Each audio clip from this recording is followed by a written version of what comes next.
Good morning. I'm Eric Reeser. College football's transfer portal window is open through next Friday. Ohio State landed a wideout on Wednesday. Former University of Texas at San Antonio receiver Devin McCune committed to the Buckeyes. He's the fourth player to sign with OSU since the portal opened last week. Also Wednesday, safety Caleb Downs declared for the NFL draft. He's the second Buckeye to do so. 2025's Thorpe Award winner is expected to be a top 10 pick in April's draft in Pittsburgh. In college hoops, Ohio State sophomore guard Jelani Cambridge dropped 41 on Illinois last night to power the 19th-ranked Ohio State women's squad to a 78-69 win. The 14-2 Buckeyes will play at number 8 Maryland Sunday. The Ohio State men's squad's out west for a 2-game road trip that starts tonight at Oregon. Buckeyes will be without Brandon Noel for the foreseeable future. He injured his foot in Monday's loss to Nebraska. You can hear Bucks and Ducks with coverage tonight at 9:30 right here on your home for Ohio State Athletics. 97.1 The Fan, Ohio sports destination. Your morning just got more interesting. Distilled and barrel-picked for your listening pleasure.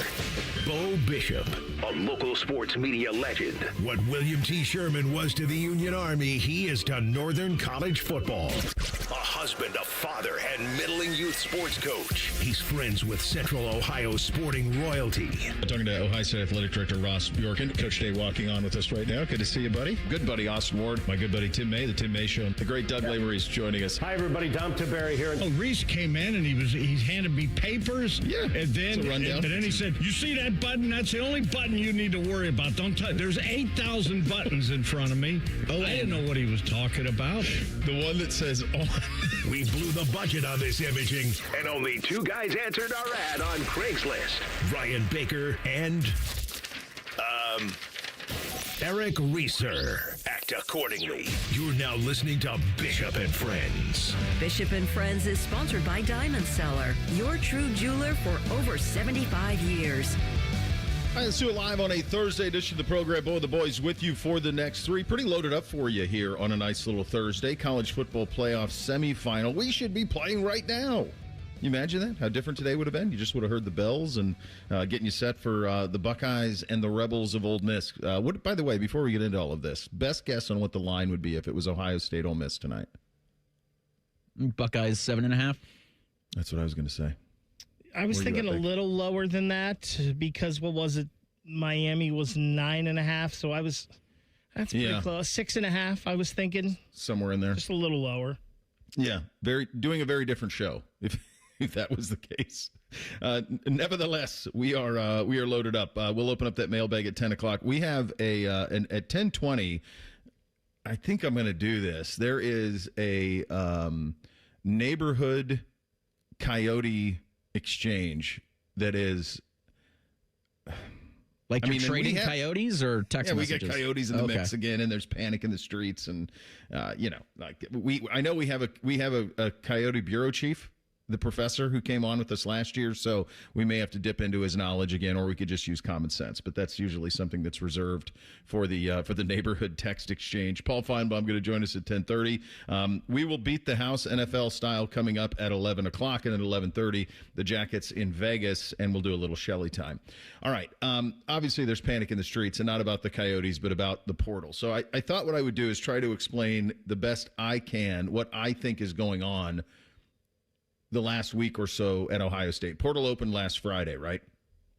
So, and I don't think it's a coincidence that Ohio State, Georgia, Texas, Alabama, those schools kind of all have the same approach to this. Like if you go to if you were to dare to go down this road and go to like the Georgia fan site or the Bama fan site or the Texas fan site, you would see panic in the streets the way that there's panic in the streets up here. You'd see the same thing. I mean, they're all kind of in the same boat. And this is what I think is going on.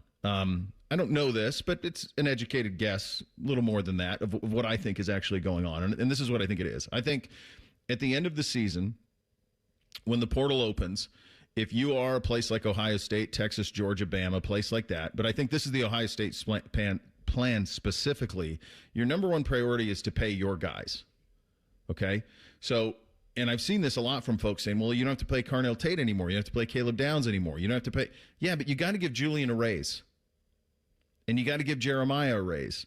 And you've got to give, you can just go down the roster and just look at guys who would be returning starters and say, we would like to have you back. Think about all of the guys on the offensive line who would be returning. Think about Brandon Ennis. Think about Max Clare. Yeah, I think they're trying to keep Max Clare for another season. I know he's draft eligible, but I think they're trying doggedly to keep him. I think they're trying to keep Caden McDonald. I think they're trying to keep Kenyatta Jackson. I think they're trying to keep all of these guys in the mix. That is priority number one, is retaining our guys. Retaining Riley Pettijohn and Peyton Pierce, the next guys up in the linebacker room. Retaining Devin Sanchez, next guy up in the cornerback room. That's job one. Are you a starter last year? We have to take care of you. Then the next thing that happens is all of your roster depth is coming to you and saying, well, I need a raise. I need a raise. And if you're Ohio State, now this is when you have to ask yourself the question. Well, we've had him on campus for a year, or in some cases a year or two. Is he worth what we would pay a starting corner? Is he that good? Or can we do better in the portal? Is there somebody out there better in the portal? And it's my belief that what Ohio State is doing there is holding a firm line. Yeah, let's be reasonable. But the reality is that some of the asks that are being asked, even from guys who are deep in the depth chart, would make your head spin.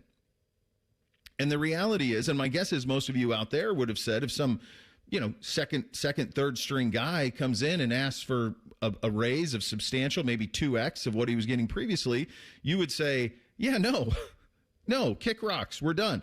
And that can get into a different conversation about how to build a roster. We talked about a little bit that yesterday. I don't think there's a such thing as developed here anymore.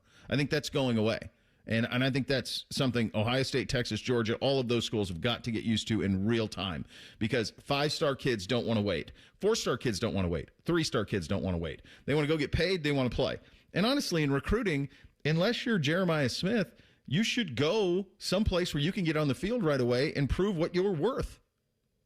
I would not. I've been saying this for 2 weeks. I would not get in a bidding war for a high school kid anymore. I wouldn't. I would not do it. And I would just say, this is what we're offering. If that's good for you, great. If not, see on down the road, unless it's somebody who you can plug and play. Chris Henry better be a plug and play. He better come in and start, because they got into a bidding war with it. He got more than, I think, probably initially what they were wanted to. And so now here's the thing with him. He's got to come in and be a starter. He's got to come and be a dude. And they're still looking for dudes in the portal. So then the next part of this, so you have retention. Then you have being raked over the coals by the bottom half of your roster. And then the third part of this is, now let's get in the portal and let's go shopping. And then if you're Ohio State, you're basically at that point, if there are guys who say, all that matters to me is that I get the most money, then if you're Ohio State, you may have to walk away from some of those kids. Ohio State doesn't have a get out of jail free card the way that they used to. In terms of, hey, Clemson's got a waterfall, we need a waterfall. They don't have that anymore. They don't have multi-billionaire boosters. They got a massive business community. They've got the biggest fan base, or one of the biggest fan bases in the country. And by the way, and this is just the reality of it, I don't blame you for saying I'm not giving them a cent. But if you are one of the people who is saying, why aren't they paying top dollar for all these guys? Are you donating? How would that make you feel? If you're a diehard Buckeye fan and you're living paycheck to paycheck and you're going, why aren't they paying the top dollar for all these guys? Well, are you donating to it? Because that's the model we have now, guys. That's the model. I've been wrong on a lot of things. I was dead right on all of this. The problem here that was always going to happen is, if you are Ross Bjork and you're trying to build buildings and maintain the shoe and find money and put advertisement on jerseys and all of these things that he's trying to do, he's doing that for the health of the athletic department. This is separate. This is NIL. And this goes well beyond the 20 million or whatever the nonsense number is they threw together. Is it possible that Ohio State's playing a little bit too much by the rules in this thing? Yeah, maybe. Maybe they are. Because it's lawless right now, obviously. But it's the same people that Ross is asking for money for facilities and keeping all the programs afloat. All of those things are the exact same people that he's going to and saying, or that the collectives are going to and saying, I need more money to pay this kid. This was always going to happen. It was always going to happen. I do not think that Ohio State has been caught with their pants down at all. I think that the thing that is being missed here is their number one priority was retaining their guys. What do you think the market is for Julian saying? Not suggesting that he wanted to leave in any way, shape, or form, but he deserved a raise. More than Sorsby. Yes, more than Sorsby. He's a Heisman finalist. Like, come on. If DeMond Williams is worth $5.5 million, what's Julian worth? You have to pay what he's worth, or at least in the vicinity. And before you go at the kids, understand the adults ruined this. Yeah, this isn't on any of the players. It's not on them at all. And if their parents are being duplicitous, it's not really on them either. You created the sandbox to play in. The adults created the sandbox to play in. Now you got to go play in it. So stop complaining about it. It is what it is. But that's what I think is going on around here. I don't think they're panicking up there. I don't. I guess I do appreciate from the standpoint where Ross is saying outwardly that there needs to be rules and they need to follow these rules. And then behind the scenes he's trying to play by whatever those guardrails are. So I have an appreciation for him saying one thing and doing that, where you have so many other people in college athletics saying one thing and doing the exact opposite. And I had said that I also had an appreciation for them trying to keep 36 sports. Mm-hmm. This is what's happening because of that effort. Sure. You guys have seen There Will Be Blood? Or at least you've seen the scene. Everybody knows the scene, the milkshake, yeah. Okay. There's one damn milkshake. And there used to be a couple of straws in it. Now there's 36 straws in it. That's what's happening. Same size milkshake. Same milkshake, yeah. I feel like on this show we should be talking about a pie and not a milkshake. I threatened to bring the pie out earlier. Like, look, if so-and-so's getting so much of this, and you've also got to save a slice for Matt Patricia, right? Yes. And we talked about this. And I think that will get done, by the way. I think the Patricia thing will get done. We talked about this yesterday. Where is your money better spent? Is your money better spent on a fourth receiver? Yeah. When you only played 3 all year for the most part, or is it better spent on a left tackle or an edge rusher or a cornerback? Like it's a different world now, and we're so used to at Ohio State to having the luxury of recruiting 2 top 10, sometimes top 5 cornerbacks in each class, 2 or 3 top 5 wide receivers. That's just not the world we live in right now. Mm-mm. No. And that's we'll go there next, because I think they tried to keep Caleb. I think they did. I think they tried to put an offer in front of him to get him to stick around, but inevitably he decided to make his move to the National Football League. But the question you just asked is the important one. What's more important to you, the collective you, the fan base, you, the donors, you, the boosters? What's most important to you when it comes to Ohio State athletics? And where do you want that money to go? Because those questions are being asked every single day, all day long, and it's never been more pressing than now. Off and running on a Thursday. Bishop and Friends are here on The Fan. Tweet from a listener. Are you carrying the Buckeye game today? Considering we've never not carried one, yes. The answer is yes. The Fan. Leaky pipes, no hot water, issues with your sewer or drains? When plumbing problems strike, Logan Services is ready to help you out. We offer free estimates on water heaters, water softeners, and drain lines. Whether it's a surprise leak or an aging water tank, we'll give you an honest recommendation so you can take action fast. Don't wait. Schedule your free plumbing estimate now. Fast, friendly service you trust from Logan Services. We are the keepers of the wild. America's original and most invested conservationists. For more than 80 years, we've been committed to conserving wildlife and the natural landscapes that define our nation. From rugged alpine ridgelines to peaceful tall grass prairies, we've supported the conservation of more than 36 million acres of American wildlands. Our funding has led to cleaner water, fresher air, and improved wildlife habitat. From abundant fish and waterfowl populations to robust deer and elk herds, nothing is more important than maintaining wild spaces for adventurers to explore and wildlife to thrive. We are America's hunters and target shooters, stewards of the American outdoors. America's hunters and target shooters, along with firearm, ammunition, and archery manufacturers, have invested more than $46 billion to help state fish and wildlife agencies manage and protect wildlife and wildlands across America. For more information, visit outdoorstewards.org. Hey guys, 13-year NFL veteran and Super Bowl champion Jason McCourty here, and I'm the Innovation Ambassador at FAIR, Food Allergy and Research Education. I would say the most challenging thing as a parent of a kid who has a food allergy is probably the ignorance that I myself had in the beginning. I didn't know what anaphylactic shock was. I didn't know the dangers, let alone the things that she needed to be able to have a normal life. When you go to drop your kid off, and every single time in the beginning, we'd have to go through everything she was allergic to. Preparation is everything. And me, for playing football for 13 years, it was all throughout the course of the week. It's getting ready for game day. When you're on the field, you're playing for your fans. At home, you're playing for your family. My playbook: read labels, keep it allergy friendly, and have an epinephrine nasal spray as a backup plan. Because when my family's safe from food allergens, that's the real victory. Visit foodallergy.org to learn more. You wanted to be cool, which led you to smoking, which led to a pack a day. Then you met that special someone, which led to starting a life with them, which led to wanting to live longer, which led to quitting. Then you heard you may be at risk for lung cancer, which led you to getting a low-dose CT scan. If you smoked, get scanned.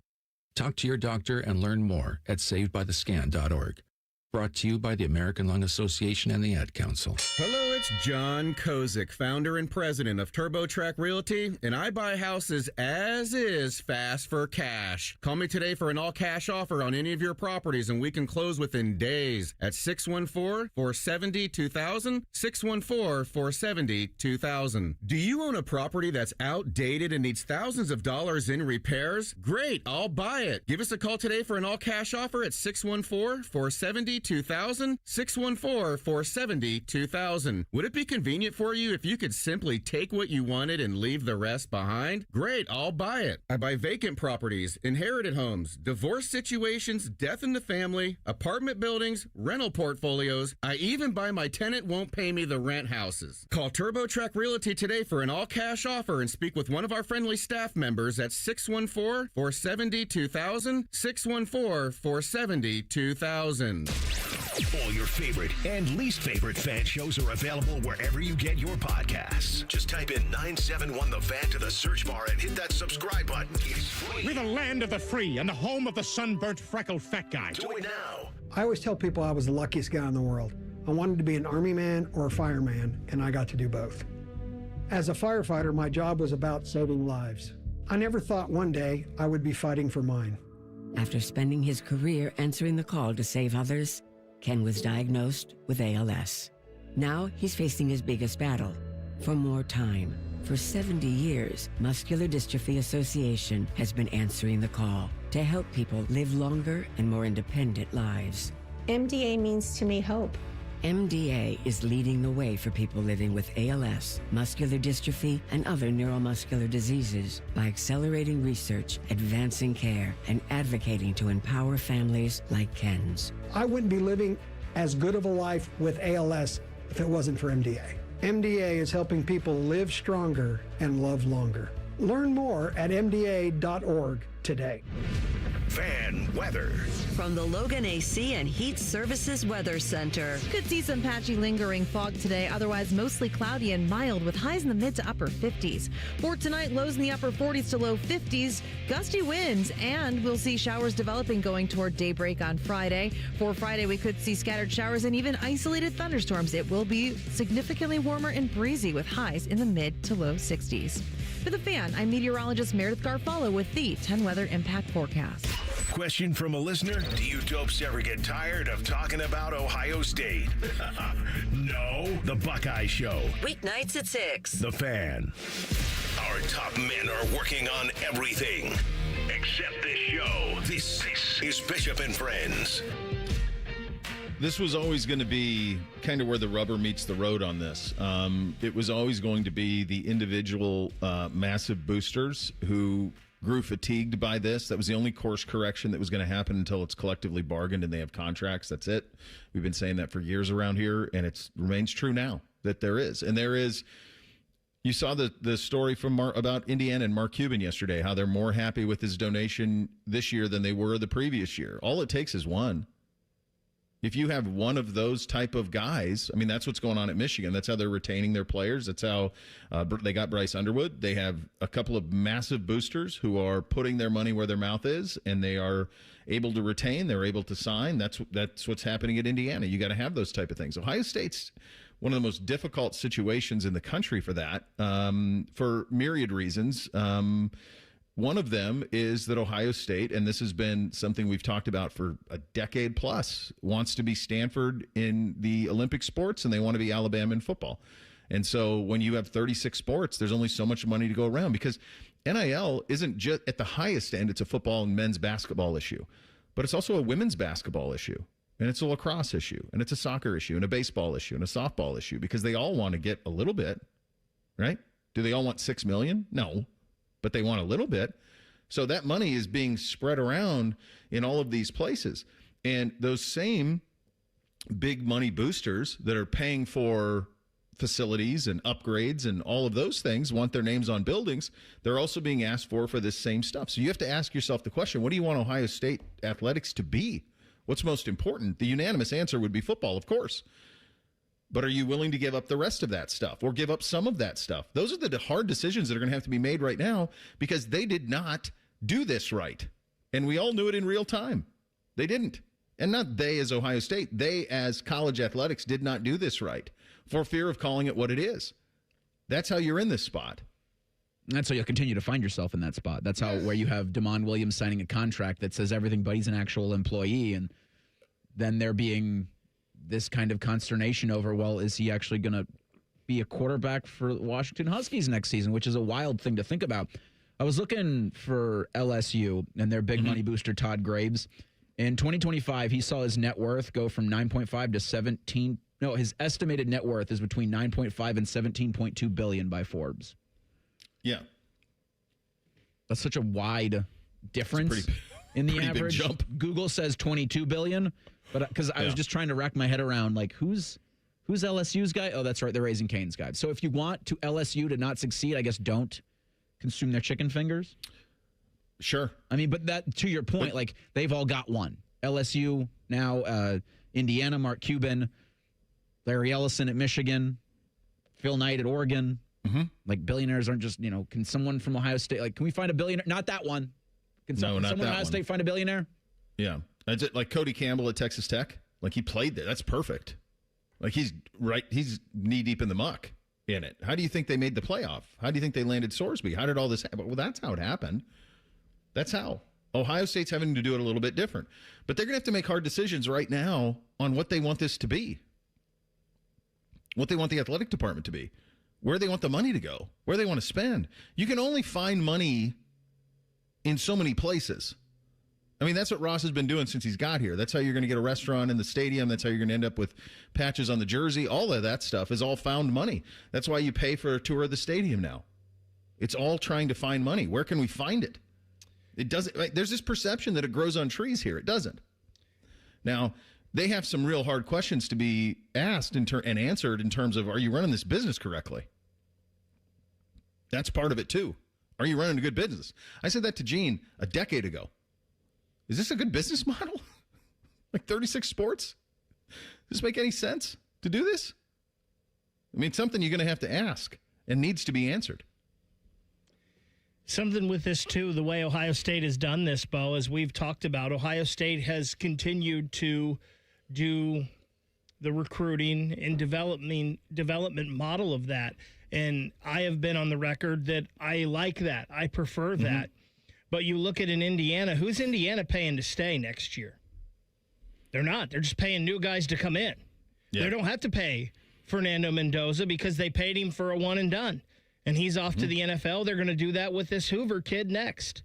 They don't have to re-up with Julian saying, why trying to keep everyone else too? So it's something where Ohio State in this situation too is a victim of their own success with what they were doing. But right now, that model isn't the way to go in college sports. You can't keep everyone and bring in people in the transfer portal and do all of this stuff. The money is just not unlimited. No, Oregon, honestly, is the model for what Ohio State is trying to do. But we don't have Phil Knight. But that's the model, because Oregon's trying to do both. They're trying to be behemoth in the portal while also massive in recruiting. And they've succeeded so far at that. It's funny, if you go look at the 2025 team rankings on 24/7 in recruiting, number 1 was Texas, best class. Georgia was 2, Alabama 3, Ohio State 4. What do you think those 4 schools paid for those classes? Didn't Signetti snitch on them? Now, let me tell you this, buddy. $30 million? You bring up Signetti. Guess where Indiana was in 2025? Top recruiting classes in the country. They like 12th or 13th. I think they were 30th. 49th in 2020. They were 49th in 2025. Oregon was 5th. The other teams playing over the next 2 days, Miami was 14th. Ole Miss was 16th. Folks, it's all there for you. It's all there for you. This is what's happening in real time. Like Caleb Downs yesterday declared for the NFL draft. Well, yeah, duh. He's going to be a top 10 pick. Makes all the sense in the world. 2-time consensus unanimous All-American. Had one of the great careers ever here. Won the Thorpe Award, Big Ten Player of the Year, all of those things. He's going to be a top 10 pick. Could be a Cincinnati Bengal. And for Bengals fans, I'm guessing that would make you quite thrilled to get Caleb Downs as a linchpin at the back end of your defense. My hunch is Ohio State tried to keep him. I think they did. I think they tried keeping him, and I think they put a very competitive offer to keep him. And there's going to come a point where what is being paid in college to these guys exceeds what is being paid in the NFL. We're damn near there. That's a major problem. Well, to me, that's where we're at. I'd have to look at like the pay scale for first-round draft picks. Well, but it's got to be close. Bo, somebody sent it to us on Twitter this morning. I'll have to look and try to find it. Troy sent it to us on Twitter. He said if Damon Williams is set to make $6 million wherever he ends up this year, that would already be for just 1 year. Now, this isn't the total contract, but for 1 year, that beats the number 8 draft pick in the NFL draft. That is more than whoever gets drafted 8th in this draft is going to make in year number 1. That's correct. Yep. And if you're Damon Williams, that's more. And by the way, you can't blame him because that's more than he's ever going to make as a professional football player. He is never making that again. Never. He's not a pro. Like Trinidad Chambliss? No, you think, how desperate is that extra year of eligibility to him?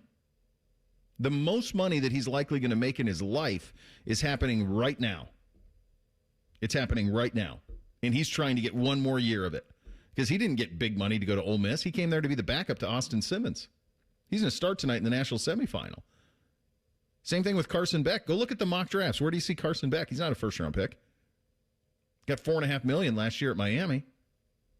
That's as much as he's going to make as a football player, barring something dramatic happening. Certainly not going to happen with his rookie contract. It's already happened, man. It's already happened. You're paying more right now at the top end of college football than you are for first-round NFL draft picks. And is that wrong? Is that stupid? Is that backwards? Sure. But they drove into the iceberg, man. And when you drive into the iceberg, the ship crashes. And that's where we're at right now. There's games being played tonight. What is your interest level in them? We will get to that in 2 minutes. Bishop and Friends right here on The Fan.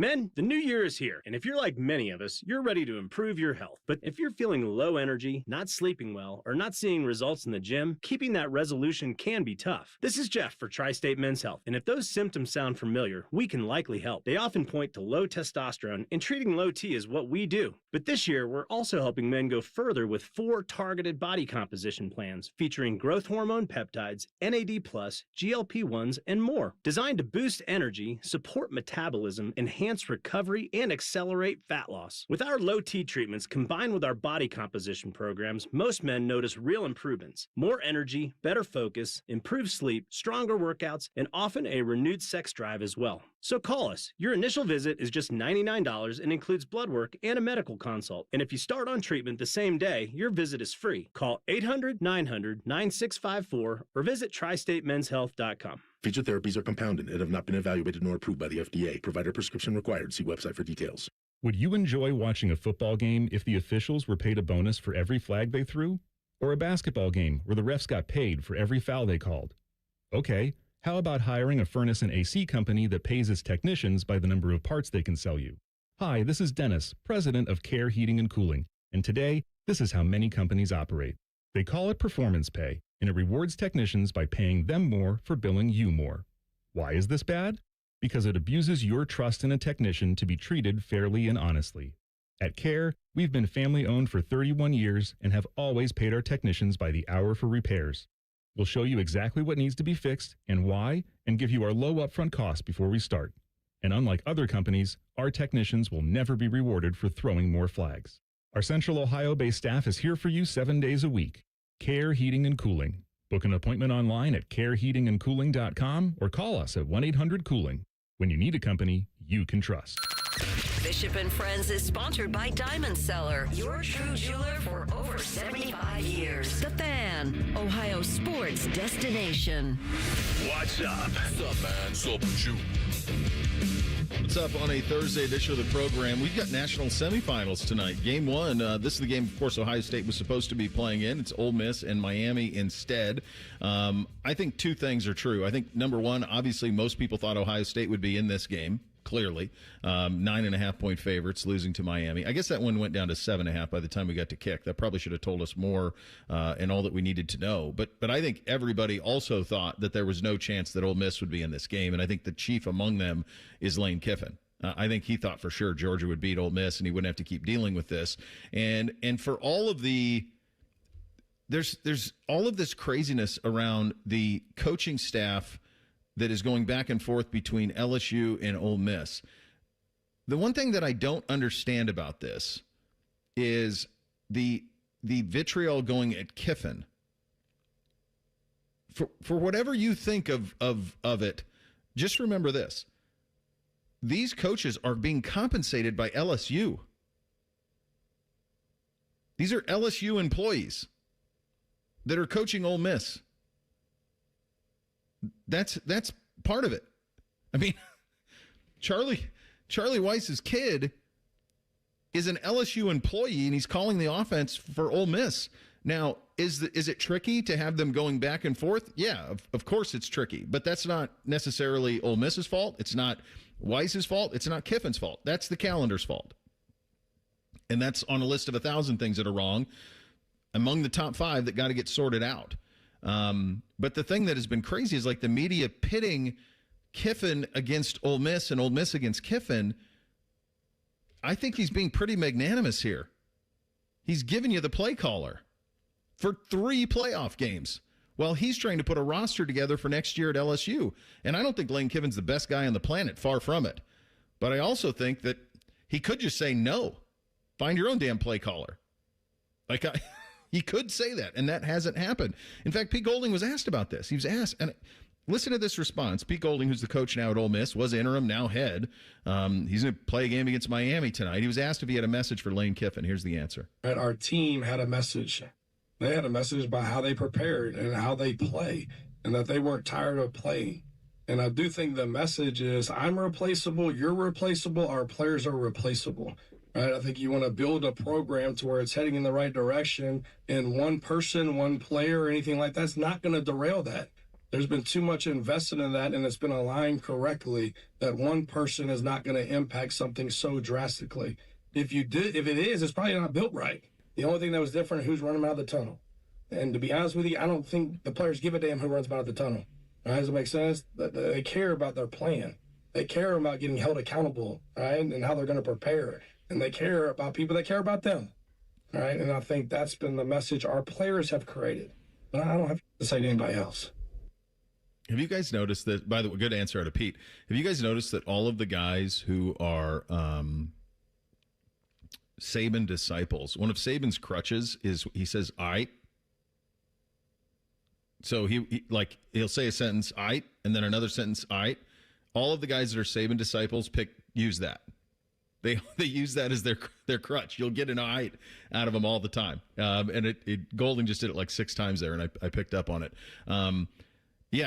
To me, I think they're doing the very best they can in an impossible spot. And I know it's easy to paint Kiffin as the villain in all of this. And if you want to, fine. He went for what he perceived to be the better job. But in the meantime, he did allow 4 coaches to coach this Ole Miss team and not leave them high and dry. Did I believe that? Can you imagine if they would have let him coach this team? Coach this team while also filling an LSU roster in the portal? It was wild. He thought he'd get away. He thought he'd be able to do that. Good Lord. And we'll hear from one of the old friends of the program. I got ranches later on about this. Love it and thing or not a thing. Old Jimbo's response to it. And where do you guys come down on that? Well, I think the conversation that was had yesterday about Lane just doing it just to try to save face, not thinking that Ole Miss would have made it this far, I think is valid. And now that they have made it this far, he's only letting 2 of the coaches of, I think, the 6 that previously coached in their game against Georgia. Because the rest of them do need to recruit, and the rest of them do need to be working for their current employer. Mm-hmm. And I bring up Todd Graves and the $9 to $17 billion valuation he has, because that's how you can kind of get away with this if you're Lane and the rest of his coaching staff, because all of that bonus money can be paid out by LSU, and contractually, that's what LSU said. So if Ole Miss wins the national championship, $1 million is going to Lane for the job he did coaching the Rebels this past season. Mm-hmm. But LSU's paying that, or I guess Raising Cane's is paying for that. Yeah. I do think when Kiffin first said this and wanted to coach and let these guys coach, I do think it was probably out of genuine care and love for those players. He wanted those players to get what they deserved, but it never made sense for any of the parties involved to do this. Like, Kiffin's got to start working on his LSU roster now, and he needs all these guys helping him. And Ole Miss should have looked ahead and said, man, it's great to have these guys here now, but we may lose them moving forward. Yes. And how difficult will that be for us? Yeah, it was all so chaotic. I don't think anybody thought what it would look like in a month. Right? I mean, he's trying to decide where he wants to coach next year in the middle of all of this. Ole Miss is just thrilled to be in the playoff. They're preparing for a whole playoff game against Ole Miss. They're not thinking what's going to happen on January 8th when we're in a national semifinal. Like, how many of these guys are going to help us? These guys are being paid by LSU. So they're being paid by LSU to coach Ole Miss. Like, that's happening. By the way, LSU's chief rival is probably Alabama, but Ole Miss is certainly one of them. It's certainly one of them that's out there. So they're going to be competing for players and all of those things going forward. So they are directly helping one of their competitors and a guy they're going to have to recruit against in the portal and in high school. They're directly helping them attempt to win a national title. On the other side of it is Miami. And this is official. Miami is back, and they were headed in this direction for a long time. Mario Cristobal just kind of needed a signature win. He got it. He got it last week when they beat Ohio State. I do like Miami more than Ole Miss in the game tonight. I do like how Mario Cristobal has handled all of this. He continues to be asked if the U is back. Here was his most recent answer to it. So it's been a 20-plus year journey to return and not take Miami back, but move Miami forward. We've earned our way here, and we still have to earn, every single play that the opportunity we have tomorrow night. So are we excited and enthused about the progress? Absolutely. And do we have a ways to go? We're not even close to where we need to be, but we're certainly excited to move forward and keep pressing on. He's, I don't know if the U ever could have got back in the old system. In the old system where it was about facilities and various amenities that a player could get on a campus without direct pay for play, in the old days, I think they dug too big of a hole. And I don't think Cristobal could have done it. I don't think anybody, save for Urban and Saban, could have gone down there. But their situation down there is so unique in terms of the distance from stadium to campus, and it's a small private school, all of those things. Like, I think it's a museum program, if not for NIL. But they have NIL, and they've used it to their full capacity. And now it's one of those things where as long as there is a give a damn to continue to inject money with NIL and to pay for players at the highest level. And they're doing what Indiana's doing. I mean, they're going to have a new quarterback that they're paying for next year. Carson Beck moves on. They're going to get another one. There's somebody who's coming in there. Might be DeMond Williams. Who knows? Nobody knows. But there's going to be somebody who gets that job, and that's going to be their model going forward. What's your guys' read on this one? I think Miami wins, but I'd like Ole Miss to cover. I think it's close because I think more so hoping you get another incredible game out of Chambliss. So after Miami beat Ohio State, immediately after, I would have said Miami wins this game. But after watching Trinidad Chambliss play, his ability to extend plays and get away from the rush makes me think that he could do some damage against this Miami team, because Miami is not nearly as good in the secondary as Georgia was. So I think Ole Miss gets it done. There's something about them. I think this Lane Kiffin situation has kind of galvanized this program, and I think Trinidad Chambliss can neutralize that Miami rush. I think Ole Miss gets it done. Be crazy.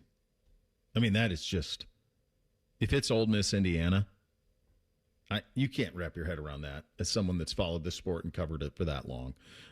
Miami's a 3-point favorite heading into the game tonight. You like your Buckeye jerseys? They're going to come with some advertising in the very near future. We will get to that coming up next. Bishop and Friends right here on The Fan. Big Voice Guy here to remind you that you're listening to The Fan, Ohio sports destination. Okay, thanks. I have 3 more seconds. Bye-bye. Hey, it's Anthony Rothman here for Germain Honda of Dublin. So what's the difference? There are other Honda dealers around. Well, Rich Newsom and his team want to earn your trust. They don't expect it, and they earn it by giving you a great price, and then they back it up after the sale with same-day service, no appointment necessary, a great variety of brand new Hondas, and hundreds of pre-owned certified Hondas to choose from, all at the same location. Identify yours at GermainHondaofDublin.com. Germain Honda of Dublin, Sawmill Road, just south of 270. Have a good day. Stay warm. So my teenage son just went to school in shorts and a hoodie. It's 3 degrees. At least I know he'll be warm in our house, thanks to Atlas Butler. If something goes wrong, they'll fix it within 24 hours. They call it their Comfort Pledge. Ah, you do want the coat. My phone. Oh, your phone. Should have known. Atlas Butler is at your service. Call 1-800-FURNACE. Enjoy more ways to save at Kroger, like low prices in every aisle. And you can clip and save more with digital coupons in the Kroger app. Plus, you can earn fuel points to save up to $1 per gallon at the pump. So it's always easy to save big. Kroger, fresh for everyone. Savings may vary by state. Fuel restrictions apply. See site for details. Check out this deal on fresh Tyson natural chicken. Select varieties are on sale now. Buy one, get one free with your card. Kroger, fresh for everyone. I always tell people I was the luckiest guy in the world. I wanted to be an Army man or a fireman, and I got to do both. As a firefighter, my job was about saving lives. I never thought one day I would be fighting for mine. After spending his career answering the call to save others, Ken was diagnosed with ALS. Now he's facing his biggest battle, for more time. For 70 years, Muscular Dystrophy Association has been answering the call to help people live longer and more independent lives. MDA means to me hope.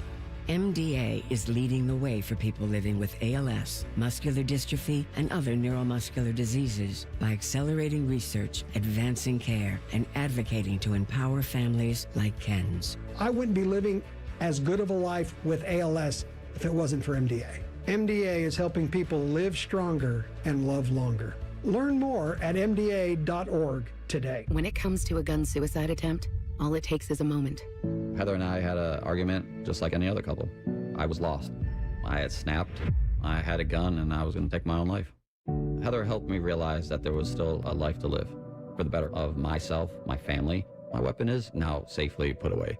A moment of crisis can happen to anyone. Store your guns, locked, unloaded, and away from ammo. Hear more safe stories at endfamilyfire.org. Brought to you by Brady and the Ad Council. Can't get enough of your favorite fan content? Good news, we're on all the digitals. Follow 971 The Fan on X, Facebook, YouTube, The Talk, and Gram. Your digital home for endless shenanigans. The Fan. It's a new year. Ready for a fresh start or career reboot? At My Computer Career, prep for a more recession-resistant future in the high-demand fields of IT, cybersecurity, in months, not years, including AI. Whether you're starting out or switching careers, no prior training is needed. Attend school online from home or on campus. Go to mycomputercareer.edu to take the free career evaluation today. mycomputercareer.edu, an elite CompTIA certification partner. Financial aid is available to those who qualify, including VA benefits. I lost count of how many foster homes I lived in.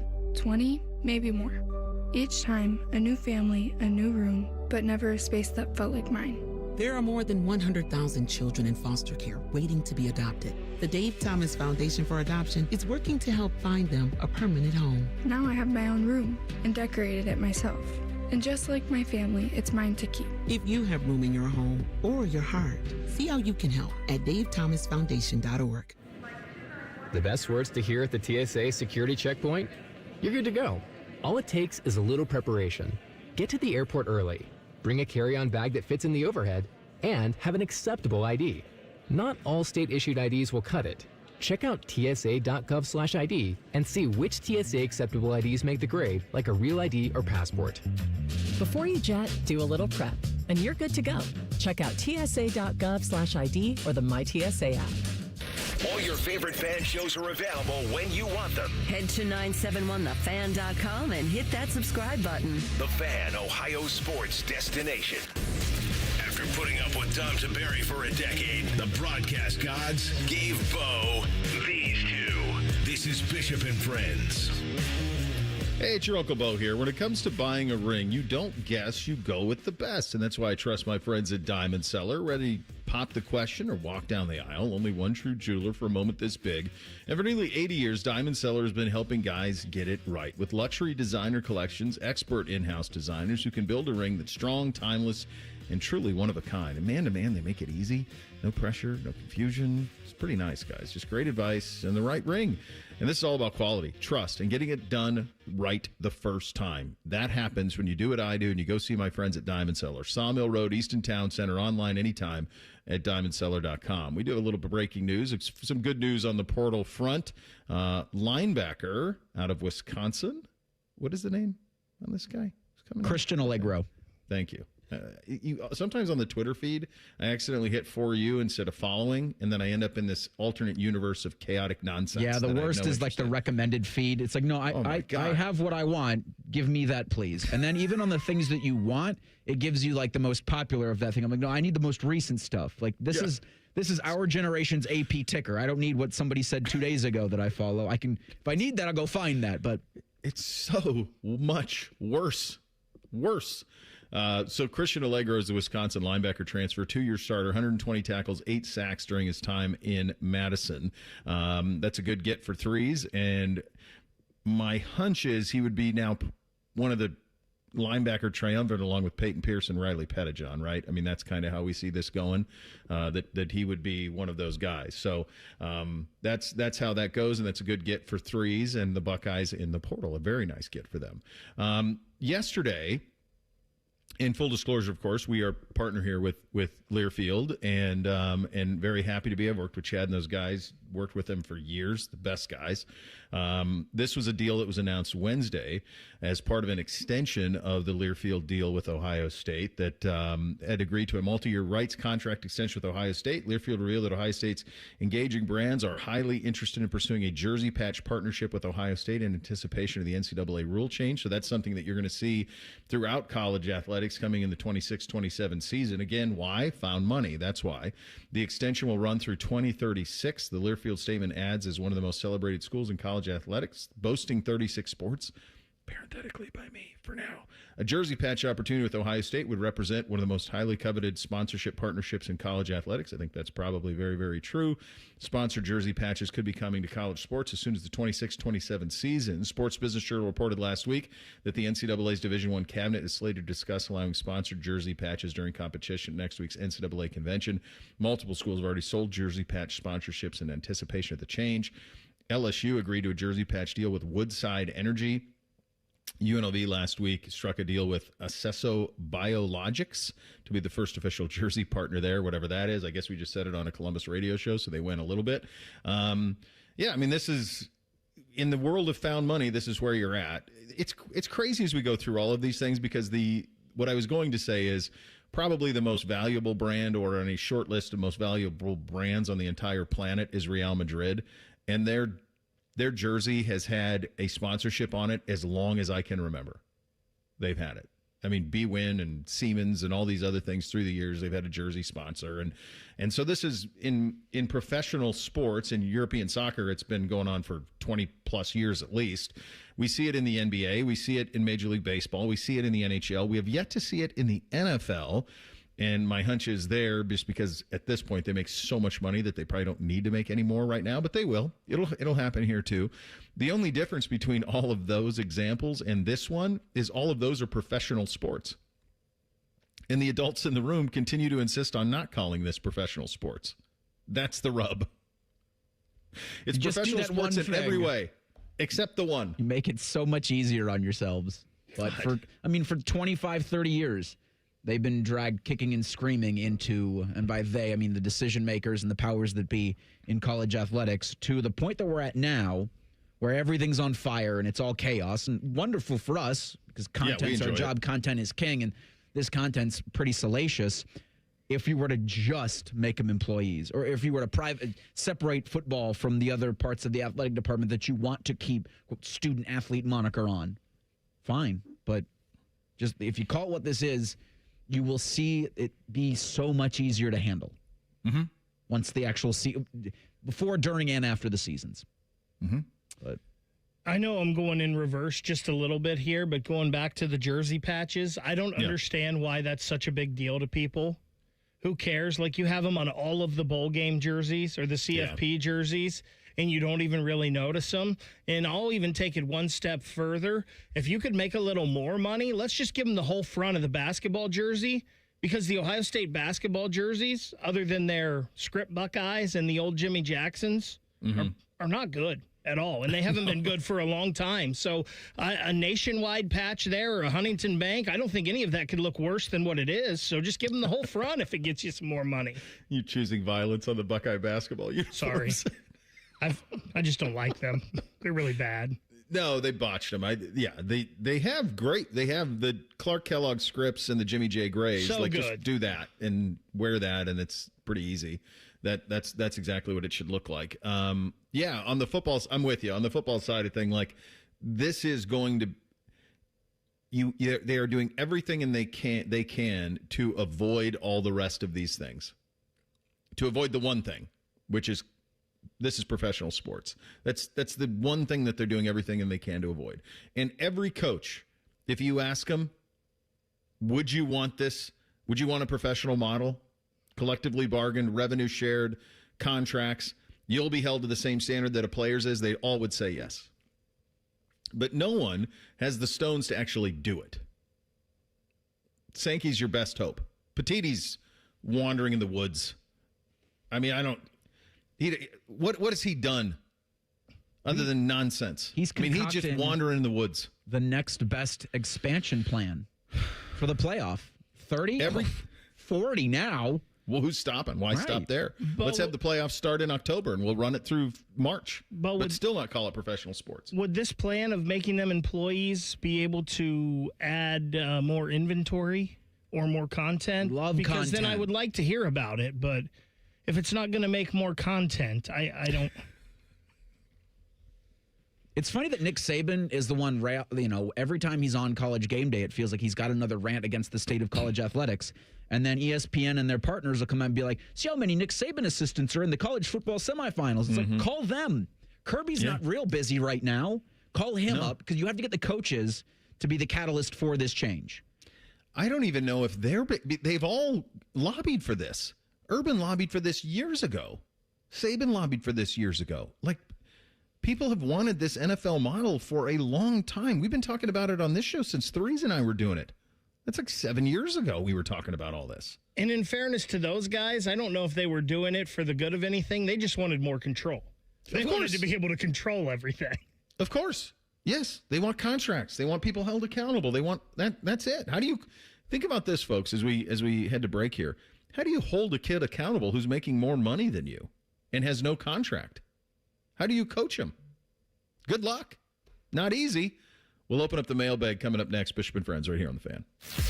The radio couldn't contain us, so we've taken over YouTube. Catch Morning Juice weekday mornings at 6 by searching 971 The Fan. Do it. This weekend, the Ohio RV and Boat Show, brought to you in part by Ohio Credit Union, is back and bigger than ever at the Ohio Expo Center. Whether it's your first adventure or you're a seasoned outdoor enthusiast, this show has it all. One ticket gets you into all three buildings so you can see the latest in RVs, boats, motorcycles, ATVs, golf carts, and more.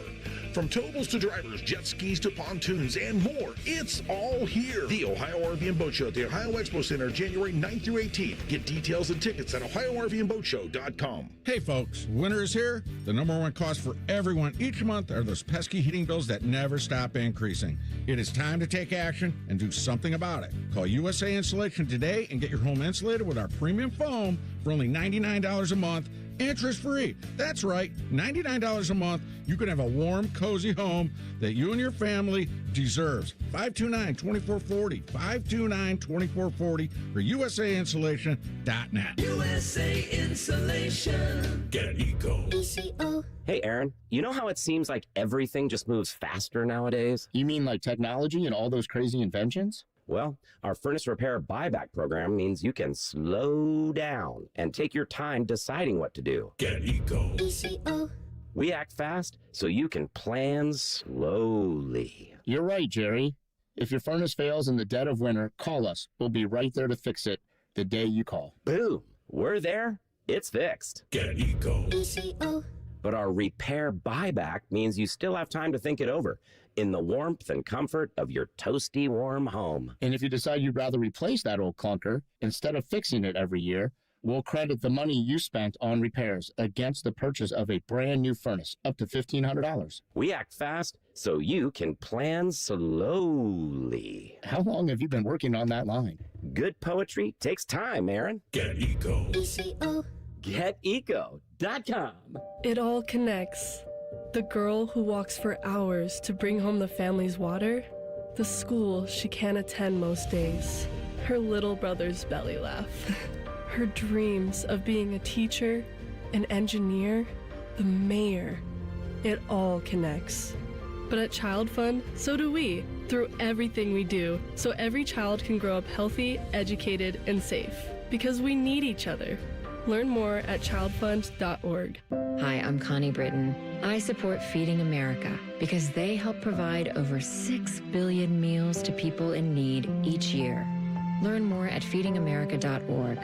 Feeding America, 200 food banks strong. Do you have 3 ex-wives and your current trophy wife wants a life insurance policy 3 times the size of the policies you had to purchase for your previous mistakes?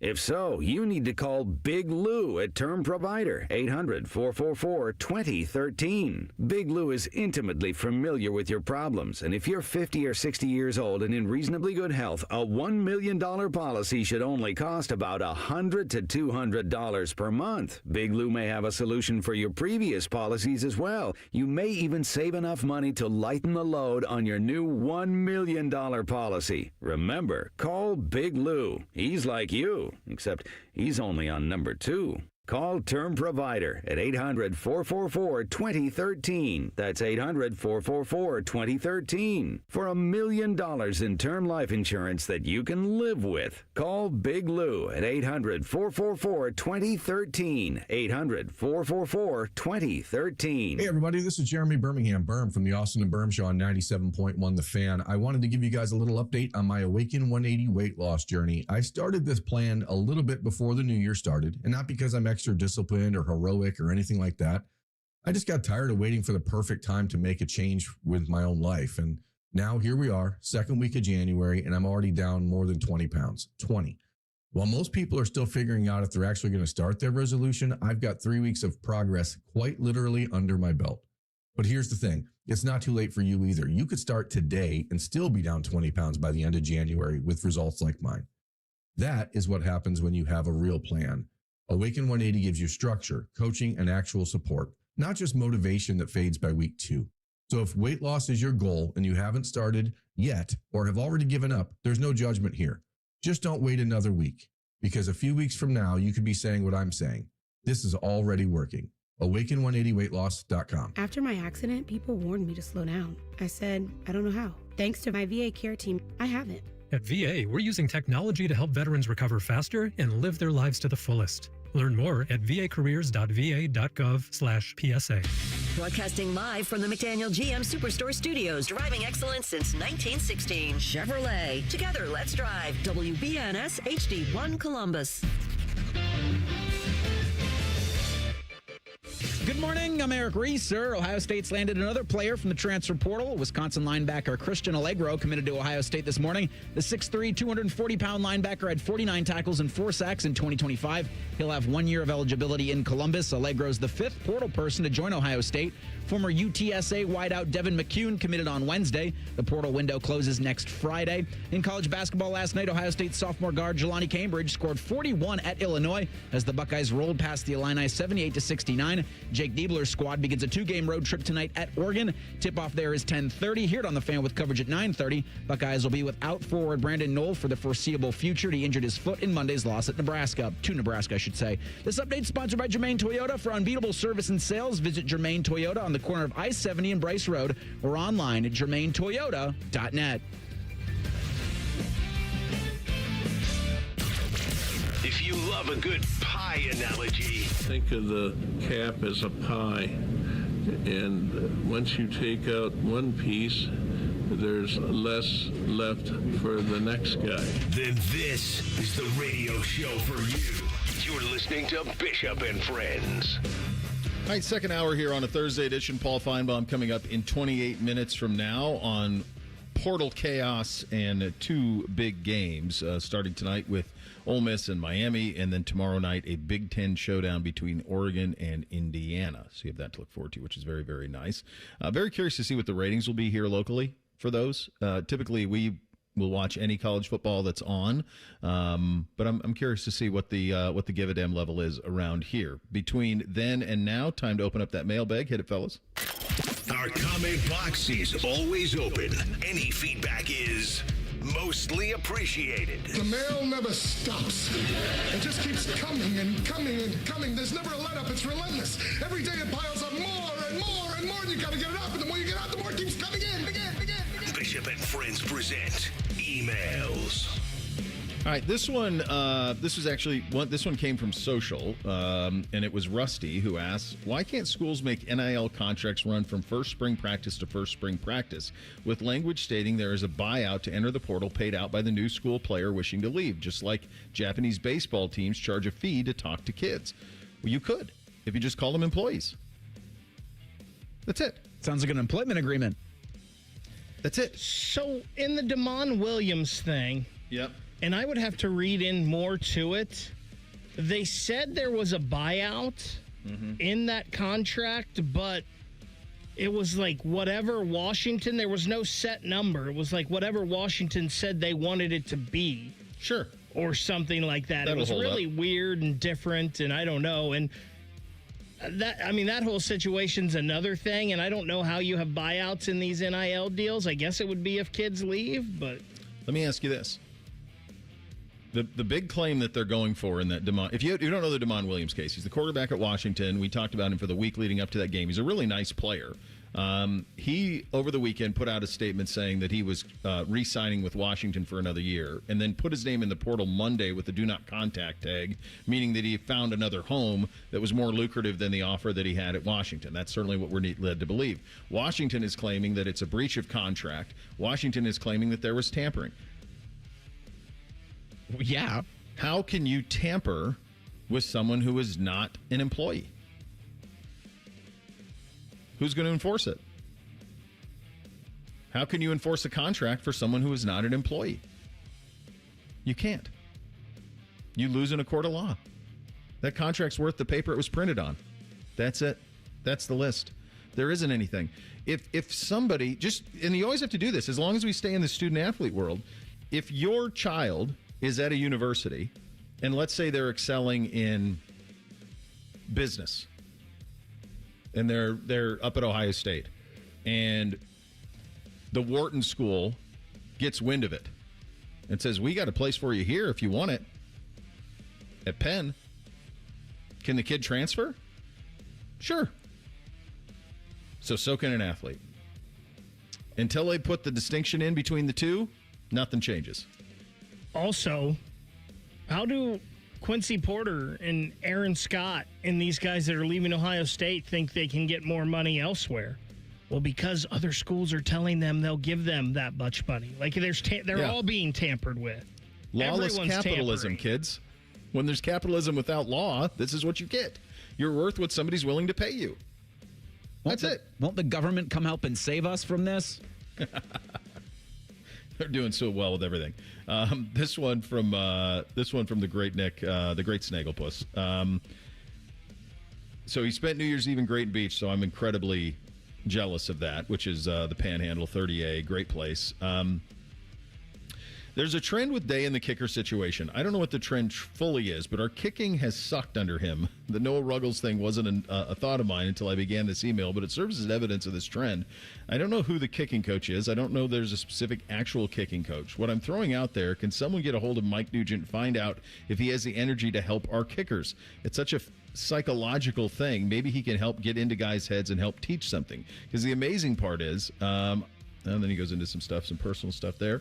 But the idea is, why can't they get the kicking right? I think it's a very valid question. I don't have an answer for it. I don't know what Mike Nugent is up to. I'll be honest with you, though. It reminded me of all of the interaction I get anytime a Browns player misses a kick. And everybody wants to bring back Phil Dawson at 55 to come kick. Because Phil made clutch kicks, right? So I don't know why the kicking has been the struggle that it was. And he continues in here that, and I agree with him, it did impact the way that they called that game. Because they did not have confidence in the kicker. And it changed the way they called the game. It changed the way that you approach the game. So, yeah, I would think it would be a pretty high priority among about 1,000 high priorities up there at the moment. This one was sent by Monty. It was sent before we played Miami. Monty should have gone to Vegas. Hey, Bo. Huge fan of you and the boys in the show. I hope I'm wrong, but this Buckeye team doesn't give me the same energy last year's team did, and the reason is the quarterback position. There's almost nothing I can knock Julian for. He and Stroud are 1A, 1B, the best passers to come through the university. That said, I think CJ loses that Indiana game in the same fashion Julian did. However, I'm almost certain Justin Fields, JT Barrett, even Braxton Miller win that same game in blowout fashion. It's because they could make every necessary throw, and those quarterbacks run the ball. I don't know that those three could make every necessary throw the way CJ and Julian do, but at the same time, I understand your point you're making here. This is year 7 of Ryan Day, and we're still watching him handicap the offense because he doesn't want his quarterbacks running. Ohio State played 6-on-5 against a great Indiana team, and Indiana knew they had the advantage because they knew the quarterback wasn't going to run. Tyvus called it week of the game on the morning show. How he would play Ohio State, and Indiana did just that. I'm not referring to one play when I say the QB must run. I'm talking about every opportunity where Julian could have picked up 4 yards and slid and kept the team on schedule. Instead, he took 5 sacks. Yes, Tegra had a bad game. But those other QBs I mentioned erase bad line play, and the quarterback run helps the run game overall, which has struggled all season. Now we face a Miami team with a defensive line that will get to the quarterback. We know that the quarterback run is not a factor. So it will be our 3 receivers, 1 tight end, 1 running back versus 2 corners, 2 safeties, 2 linebackers all game. If that line has a bad day, we won't repeat. This is Ryan Day in a nutshell. Even though Will didn't run much last year, teams had to account for it. Ryan has to stop handicapping his offense. No matter how good his receivers are, we will get nowhere without a run game, and that includes the quarterbacks. It's just that simple. He sent that before the game. Now, the reason for the loss was far from Julian. But I do think if you think of those 2 games, and this was something that will come with maturity and more games and experience, neither Carson Beck nor Fernando Mendoza is a running quarterback.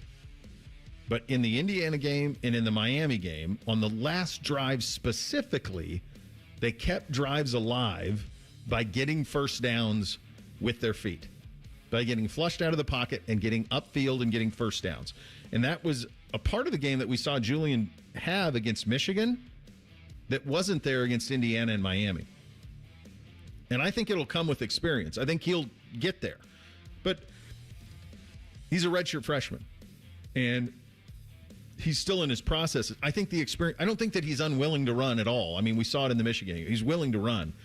And I don't think you want him running. But I do think, if you think of what Beck did and what Mendoza did, when there was opportunity, they extended drives by doing it. And in both instances, it was a backbreaker. I forget which game it was this season where Sayin picked up a big 3rd and 5. He got like 8 yards with his legs.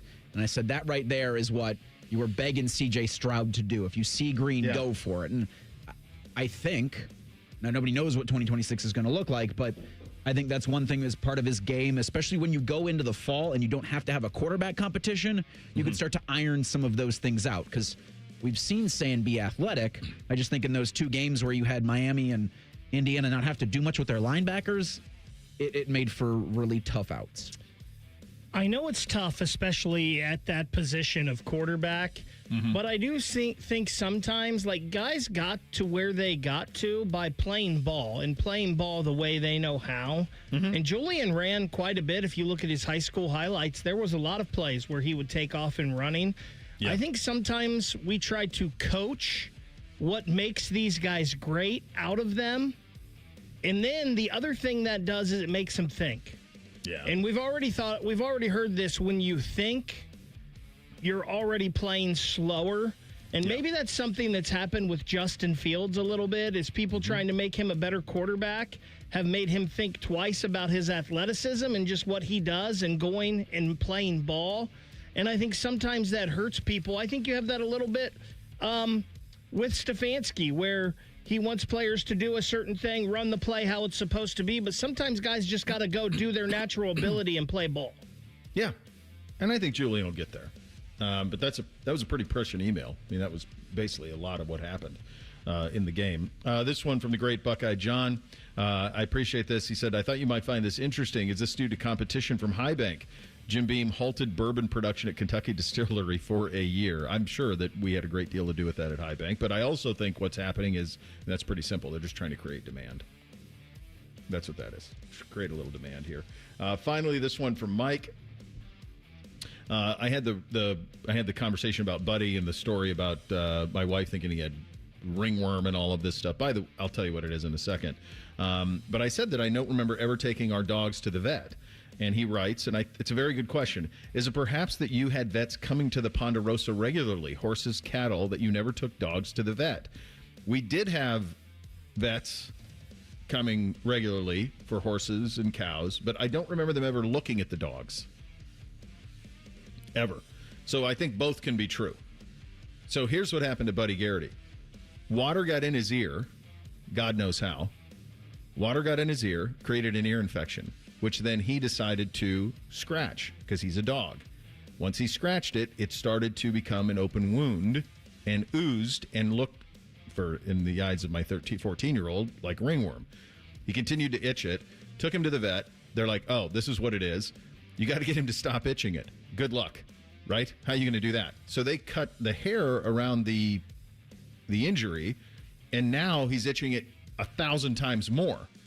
Like 1,000 times. So now it's a massive mess on his neck. I don't really know how to get him to stop doing it. Tried to give him a bone to distract, and that's where we are now. So there's your update on the dog. But yes, I don't remember ever taking our dogs to the vet. I don't know if they just got by or what it was. They raised built different out there on the Ponderosa. I'll tell you that. We have a coyote update I'll share with you in the neighborhood coming up next. Bishop and Friends right here on The Fan. The only workplace in America to participate in the Doorknob Fart Game. And we also play office basketball and sometimes do radio. The Fan, Ohio sports destination. Looking to launch a career in the skilled trades but don't know where to begin? Part-time service in the Ohio Army National Guard can help. You can kickstart your career by enlisting in one of our many trades-based jobs. Get paid to learn these skills and gain on-the-job training when you report to your unit 1 weekend a month or 2 weeks in the summer. To learn how the Guard can pay for your civilian trade certification, visit nationalguard.com/OH. Sponsored by the Ohio Army National Guard in coordination with the Ohio Association of Broadcasters and this station. It's been a real journey since 2014. When I first had my injury, I realized that my home was just not working for me and that it was time to ask for help. Homes for Our Troops is really giving me my life back. The shower allows me to go in and turn around with my chair, pull down storage racks, automated door systems, hours of my morning given back to me. Adaptive sports are a huge part of my life, a huge part of my healing journey as well. Homes for Our Troops helped with making sure that I had a home gym so that I can continue to train. This past year, I was able to host Thanksgiving in my home. And it was the first time I was able to have my whole family in one place, and I was able to contribute to the meal. There are a lot more veterans in need, and Homes for Our Troops is going to be there to help them too. Homes for Our Troops builds and donates specially adapted custom homes nationwide for severely injured post 9/11 veterans and enables them to rebuild their lives. Join our mission at hfotusa.org. Some journeys start small, with small pause and big purpose. Look how little fly, you sweet girl. Every great partnership begins with the first step, Yeah, let's go. guiding them through the world so one day they can guide someone through life. With shared experience, confidence grows, and the path becomes clear. It takes time, patience, and love. But the reward lasts a lifetime. You don't just raise a puppy. You raise a future. Become a Dogs Inc. puppy raiser. Give a dog a purpose. Give someone hope. Learn more at dogsinc.org. The best words to hear at the TSA security checkpoint? You're good to go. All it takes is a little preparation. Get to the airport early, bring a carry-on bag that fits in the overhead, and have an acceptable ID. Not all state-issued IDs will cut it. Check out tsa.gov/ID and see which TSA acceptable IDs make the grade, like a real ID or passport. Before you jet, do a little prep, and you're good to go. Check out tsa.gov/ID or the MyTSA app. Hello, it's John Kozik, founder and president of TurboTrack Realty, and I buy real estate as is, fast for cash. Give us a call today for an all-cash offer at 614-470-2000, 614-470-2000. I buy vacant properties, inherited homes, divorce situations, death in the family. I even buy my tenants won't pay me the rent houses. Give us a call today for an all-cash offer at 614-470-2000, 614-470-2000. Back in the day, if you wanted to listen to the fan, you turned on the radio, and that was the end of the story. But now, oh baby, stream us live on the Fan app, TuneIn app, iHeart app. We're everywhere. The Fan, Ohio's streaming destination. And now, Public Education Matters with Ohio Education Association President Jeff Wensing. Educators have powerful voices, and in 2026, educators are using their voices to speak up for the funding, resources, and support our students need to learn, grow, and thrive. No exceptions. Together, we can deliver on the promise of a great public education for every child. Public Education Matters, brought to you by the Ohio Education Association. Hey guys, 13-year NFL veteran and Super Bowl champion Jason McCourty here, and I'm an innovation ambassador at FAIR, Food Allergy and Research Education. I would say the most challenging thing as a parent of a kid who has a food allergy is probably the ignorance that I myself had in the beginning. I didn't know what anaphylactic shock was. I didn't know the dangers, let alone the things that she needed to be able to have a normal life. When you go to drop your kid off, and every single time in the beginning, we'd have to go through everything she was allergic to. Preparation is everything. And me, for playing football for 13 years, it was all throughout the course of the week. It's getting ready for game day. When you're on the field, you're playing for your fans. At home, you're playing for your family. My playbook, read labels, keep it allergy friendly, and have an epinephrine nasal spray as a backup plan. Because when my family's safe from food allergens, that's the real victory. Visit foodallergy.org to learn more. Fan weather. From the Logan AC and Heat Services Weather Center. Could see some patchy lingering fog today, otherwise mostly cloudy and mild with highs in the mid to upper 50s. For tonight, lows in the upper 40s to low 50s, gusty winds, and we'll see showers developing going toward daybreak on Friday. For Friday, we could see scattered showers and even isolated thunderstorms. It will be significantly warmer and breezy with highs in the mid to low 60s. For the Fan, I'm meteorologist Meredith Garfalo with the 10 Weather Impact Forecast. We're your radio home for the Buckeyes, Browns, and all the NFL games you can handle. We may have a bit of a football problem. Oh, yeah? The Fan, Ohio sports destination. They'll offer betting advice, but don't bet on it being good. You're listening to Bishop and Friends. You guys have these, like neighborhood or like area group chats? You have this stuff? I will not participate in those. No. Not a chance. But you're on them? No. My condo facility has like a Facebook chat. I'm out. God. Nope. I will not join. I'm going to be honest with you. If I could, I mean, there's a lot of things I'd change. But one thing that if I could eliminate group text chains, that would be near the top of my list. I find them to be the bane of existence. The idea that everybody on it, when somebody puts, and this is, I don't know, this is the neighborhood one, so it's, 10, 11 houses, whatever it is.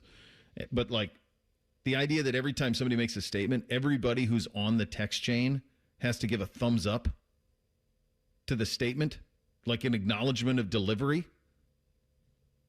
This isn't launching missiles from a submarine. You don't need two people's keys to turn at the same time. Like just, okay, I got it. Side rant. It's an important one. If you're part of those group chats, you don't need, if it's been confirmed, you don't need to add, you don't need to like a comment. You don't need to add an emoji to it. Just let it ride. Let it ride, man. It was delivered. It's 2026 now, kids. Text messages are delivered. There's no ambiguity in that anymore. Do you guys put red tickets on your text? Like read receipts? Yeah. I have them on. You have them on? Yeah. It gets messed up when you've got Android people. Yeah. Good. Bake. Oh, Thanks, good. Bake. I can't. Really appreciate that. Thank you. I turn those off. I don't want people to know if I'm ignoring them, which I do a lot sometimes. If we're being honest.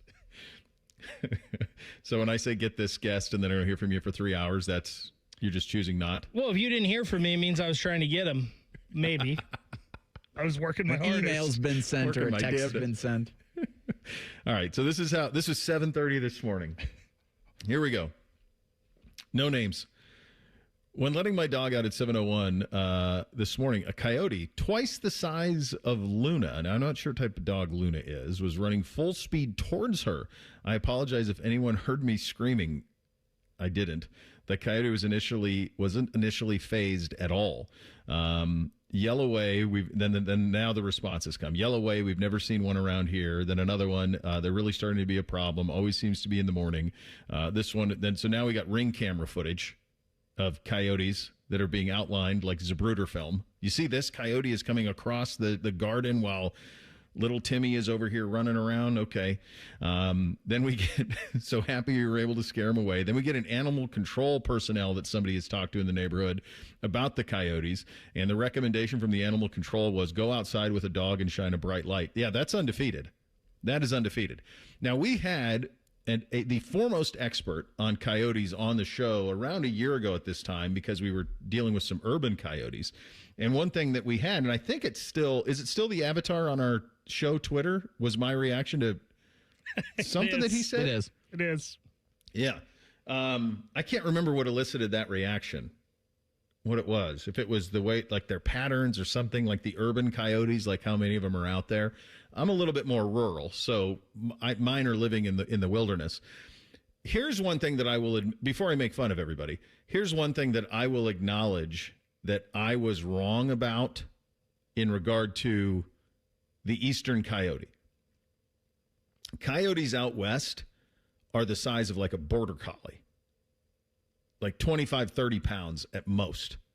They're terribly skittish. And if you go anywhere near them, they are panicked. They're gone. They want no part of it. They're not used to people. They don't want to be around people. They don't really want to be around anybody. They kind of run in their own circle and hang, and they don't want to be seen. They're mostly nocturnal. You just never really see them. If you see them, they're gone. They're ghost. They're much smaller. So I was doing some recon on eastern coyotes, and they're substantially bigger. So the claim by one of the neighbors that the coyote could have been upwards of 55 pounds, that's massive, first of all. That would be a massive one. But the coyotes here are bigger than they are out west. So that's something I got wrong.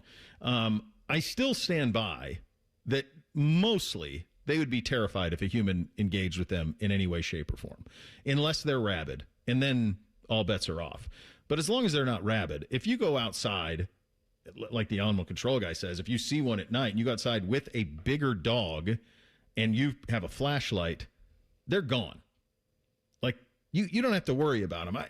I don't sense there's anything of that. The other thing that you got to be smarter about with this is don't have your receptacles outside, because what are they? They're scavengers, man. They're looking for snacks. So if you take your garbage out, like the night before the garbage truck comes, guess who's going to go look for stuff in the garbage? Wile E. Coyote. That's his operation. So this is where we're at. Now, they will take a small dog. I mean, nature versus nurture, Lodge. Nature always wins. They will take a small dog. Speaking of that, I watched about an hour of Wedding Crashers with the oldest last night. Oh, what a heater. He's 14. He's 14. And it was, I mean, I just can't tell you how valuable flipping is. I was just looking for something for like an hour before bed, and I caught it right at Secretary Cleary's wedding, right at the wedding. So right before crab cakes and football.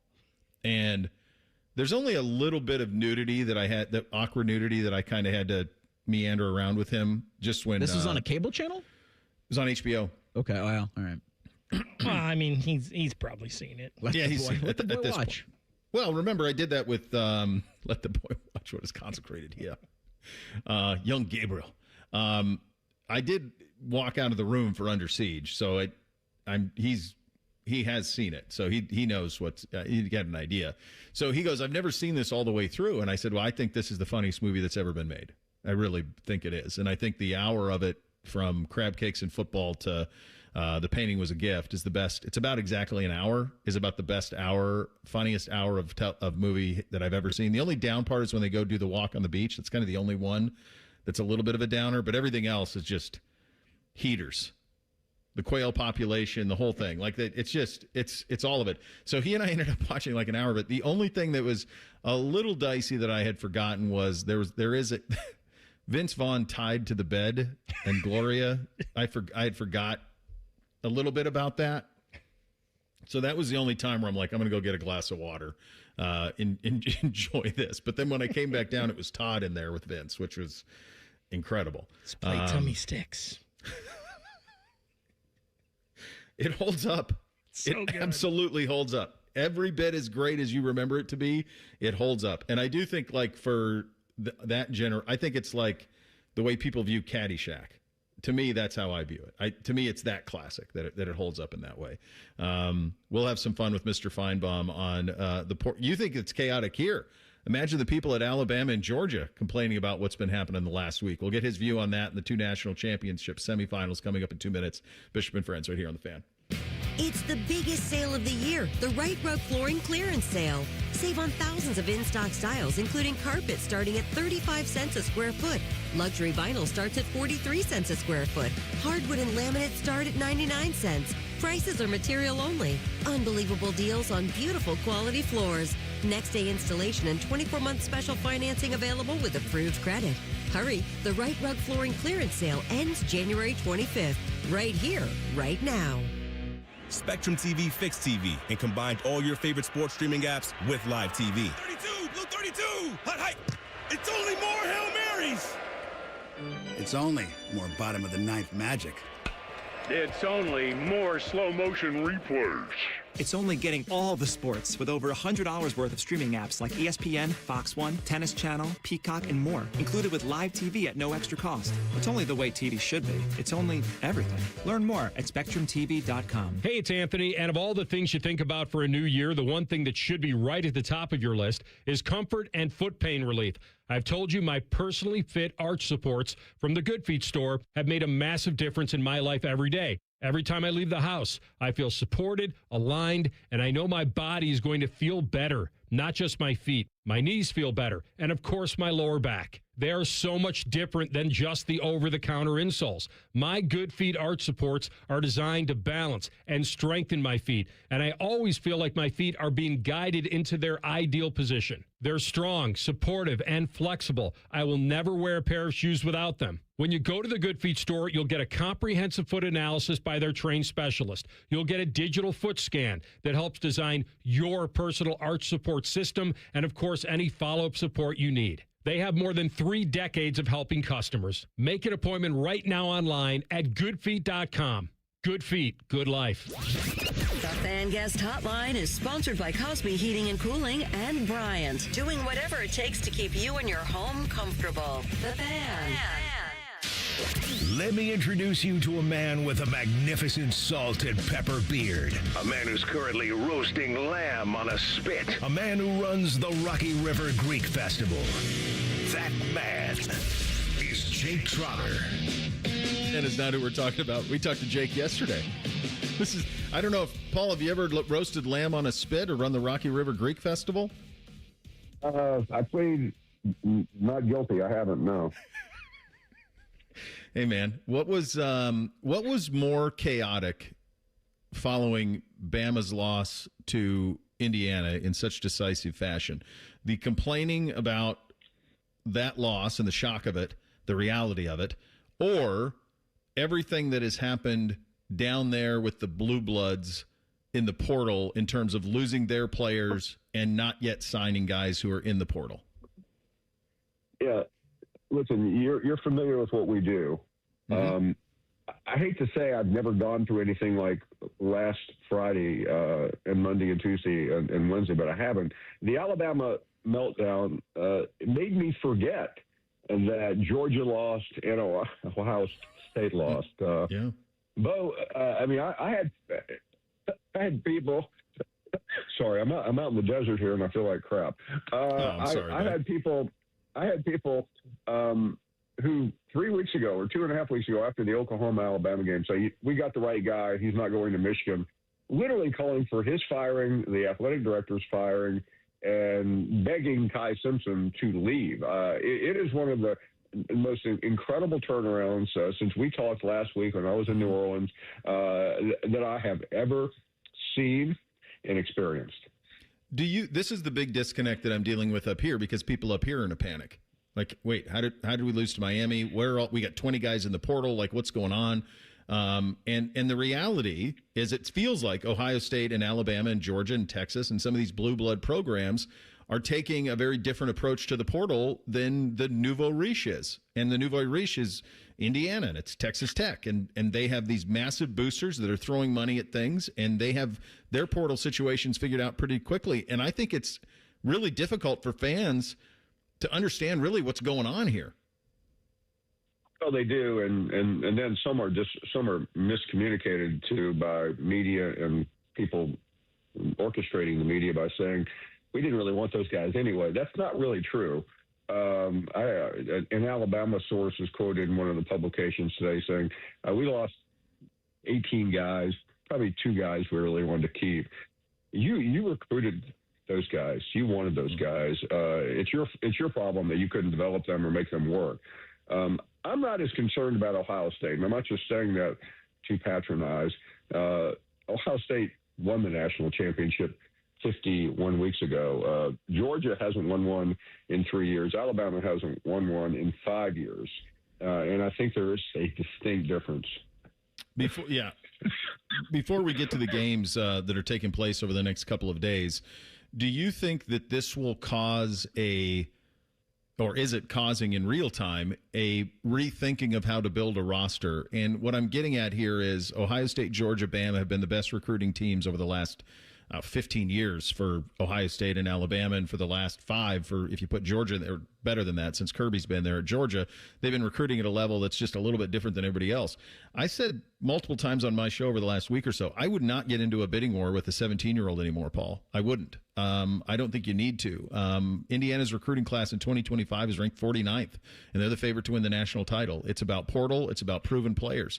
Do you think you will see a shift with those schools down there? It feels like Ohio State's trying to shift in real time to that. Do you think Georgia and Bama will follow suit, and do they have the finances to follow suit? I don't think Alabama has the finances. Georgia may. What's interesting is that so many celebrations occur in December. It used to be in February, but it's important to get those players in there. But I mean, I've said this 100 times to you, but I'll state the most obvious thing. the celebration when Caleb Downs and Julian Sands signed with Alabama was fantastic. You know where they were. Hey, they've been and where they have played. And by the way, if you take those two players and put them back on Alabama's roster, they're probably playing tomorrow night against Indiana because in some ways they're that impactful. But I think if you're smart, you make sure you go after important players.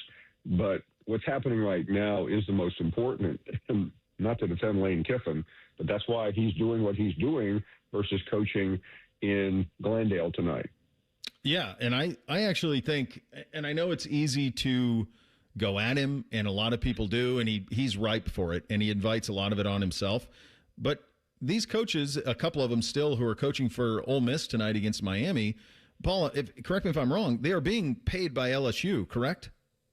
They are. And I know that, I mean, there's so many sides of that argument. Mm-hmm. I don't understand. You can't say that it's not important for those coaches to be in Baton Rouge a week ago. They needed to be. Mm-hmm. Whether they could make it out here tonight and coach, they could. But I think for the most part, Pete Golding has already moved on from most of those guys. I forget rosters. You know what coaching rosters look like. I mean, there's so many people walking around in Ohio State football complex, mm-hmm. and they moved Joe Judge, former coach of the New York Giants, into a position. I mean, I think he's probably capable of handling a position. He was an analyst, and yeah, it's a new team, but for the most part, I mean, this is a more vexing game for Ole Miss because they had seen Tulane earlier in the year and they had seen Georgia. I mean, that's pretty hard to play your first two games in the playoff as repeat games. There's no way Lane thought they were going to beat Georgia, did he? I mean, isn't that part of it? No, because I think Lane Kiffin is such a voyeur that if he really thought he would have been here tonight, he would have said, you know what, I'll pass on LSU. I'll get Alabama in a year or two. But he didn't think so. And just think about that. I'm glad you brought that up. The idea of Lane Kiffin in a national semifinal. I mean, this is a big game. It would be 10 times bigger. Oh, for sure. Yeah. And I get why he went to LSU, because you got Raising Cane's money and you got to have some billionaires who are willing to throw a bunch of millions at you so you can make these rosters work. So I get all of it, but no, there's no question he thought he was not going to get to this path. There's no way. There's no way. So this brings us to the game. We got a firsthand look at this Miami operation last week, and they're very similar to Indiana in that they are incredibly veteran and talented, especially up front, and they really bullied Ohio State at the lines of scrimmage. And it was maybe it shouldn't have been shocking because we saw what Indiana did in the Big Ten championship game, and it kind of played that way out in the game against Miami.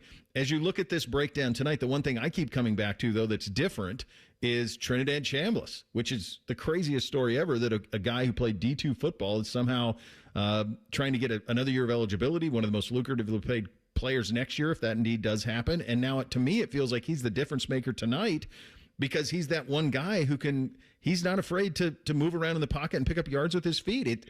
Can he be good enough tonight to get Ole Miss to a national championship game? And me saying that out loud has to be the damnedest thing for you to hear, because I know about LSU's history, and there's none of this in it.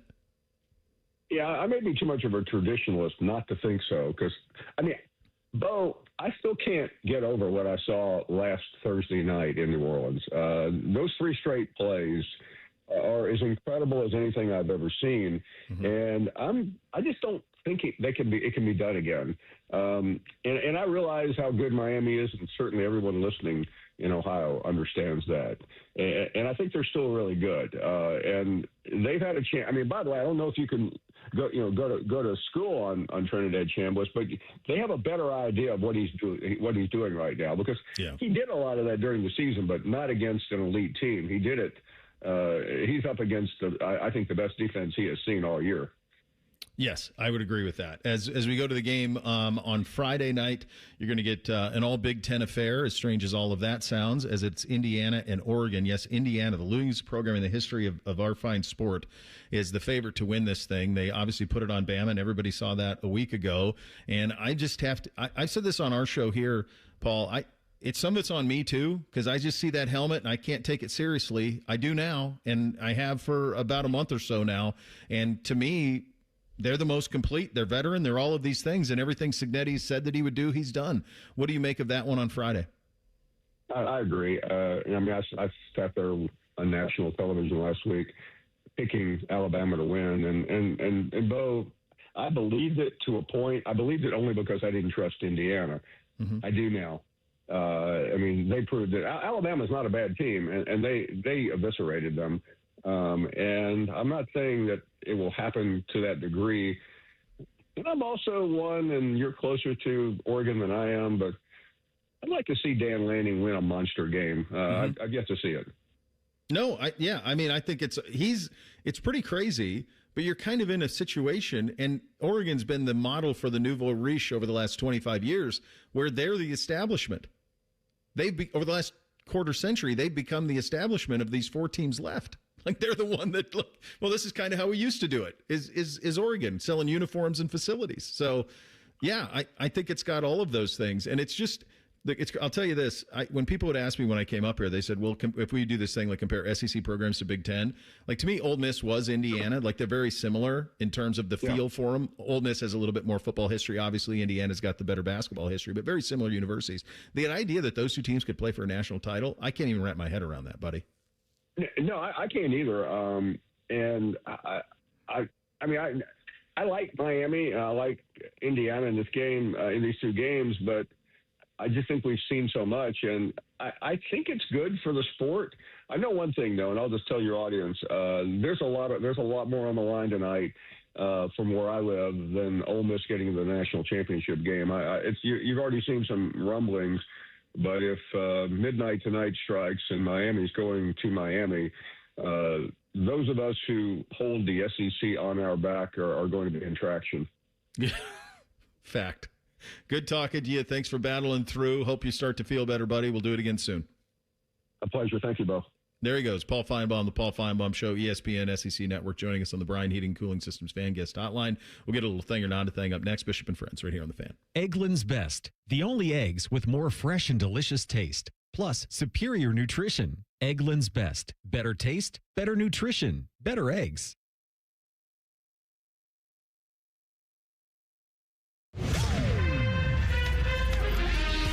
This is the Daily Show with Coach Jake Diebler, brought to you by Encova Insurance. Your team coming out west for a couple of games with both Oregon and Washington. Jake, just in a general sense, what kind of acclimation do you have to go through with the team just to get adjusted to changing time zones like this? Well, I think the biggest thing is, just making sure nutrition, hydration, recovery, all of that stuff is operating at a high level.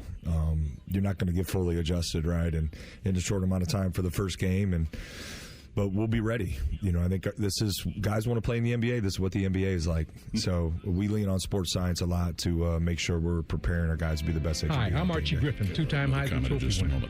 The right coverage can be a game changer, both on and off the court.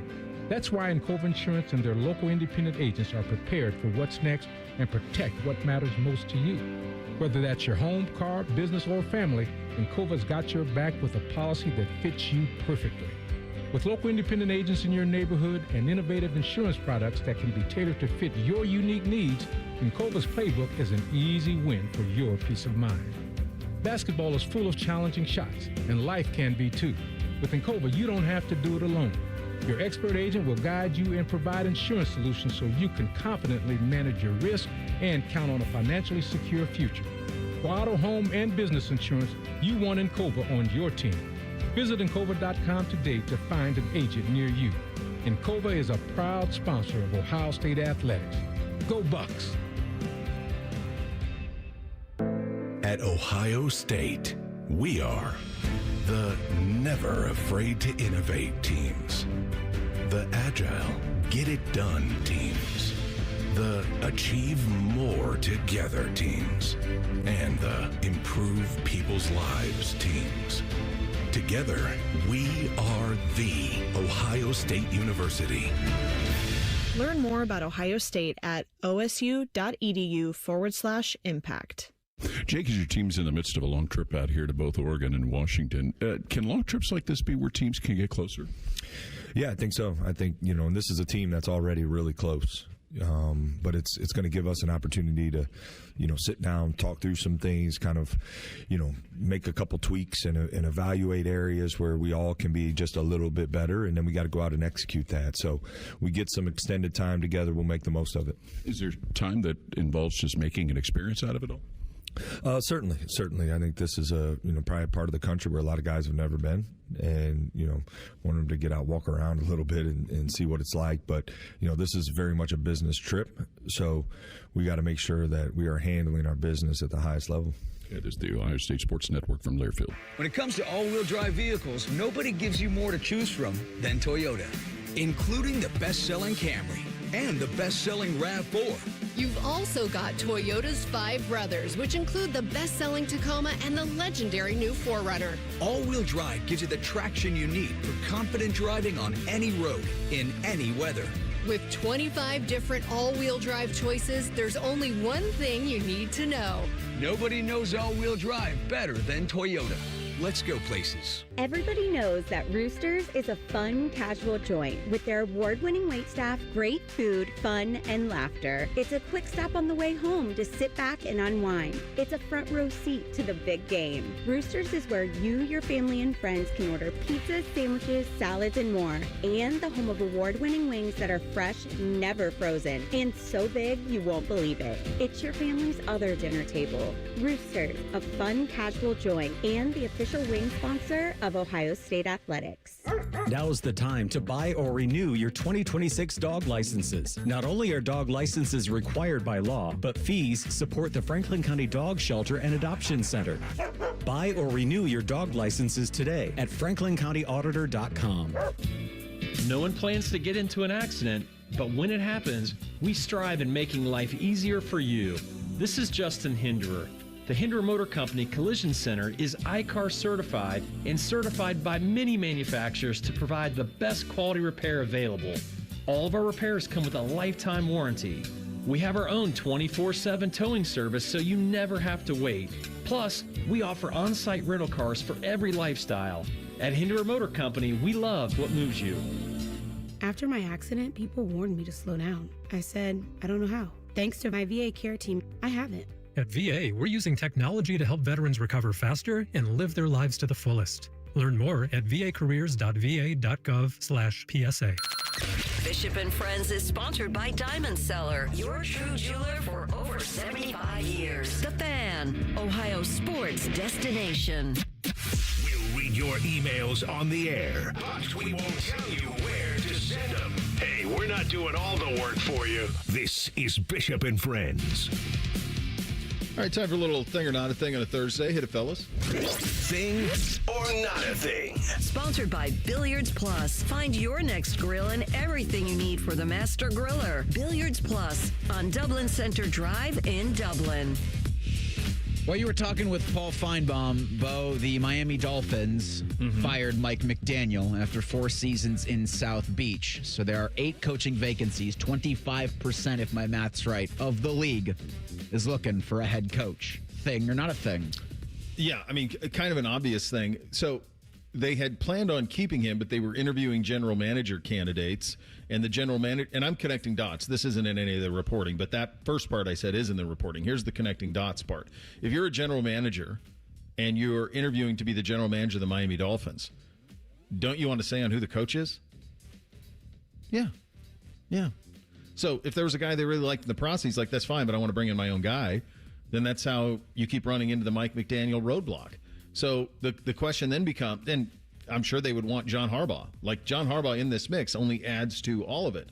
But that's what if there's a GM currently in place, look for people that he knows in his history as potential candidates, because you're going to work with people that you know. So if the GM stayed, then think about that. If the coach stayed, then you have to think about, if they really like the coach, they need to find a general manager. As soon as I knew that Mike McDaniel wasn't in the meetings to hire the GM, I knew that he was on the plank at that point. So it's kind of an obvious thing, the way that they played this.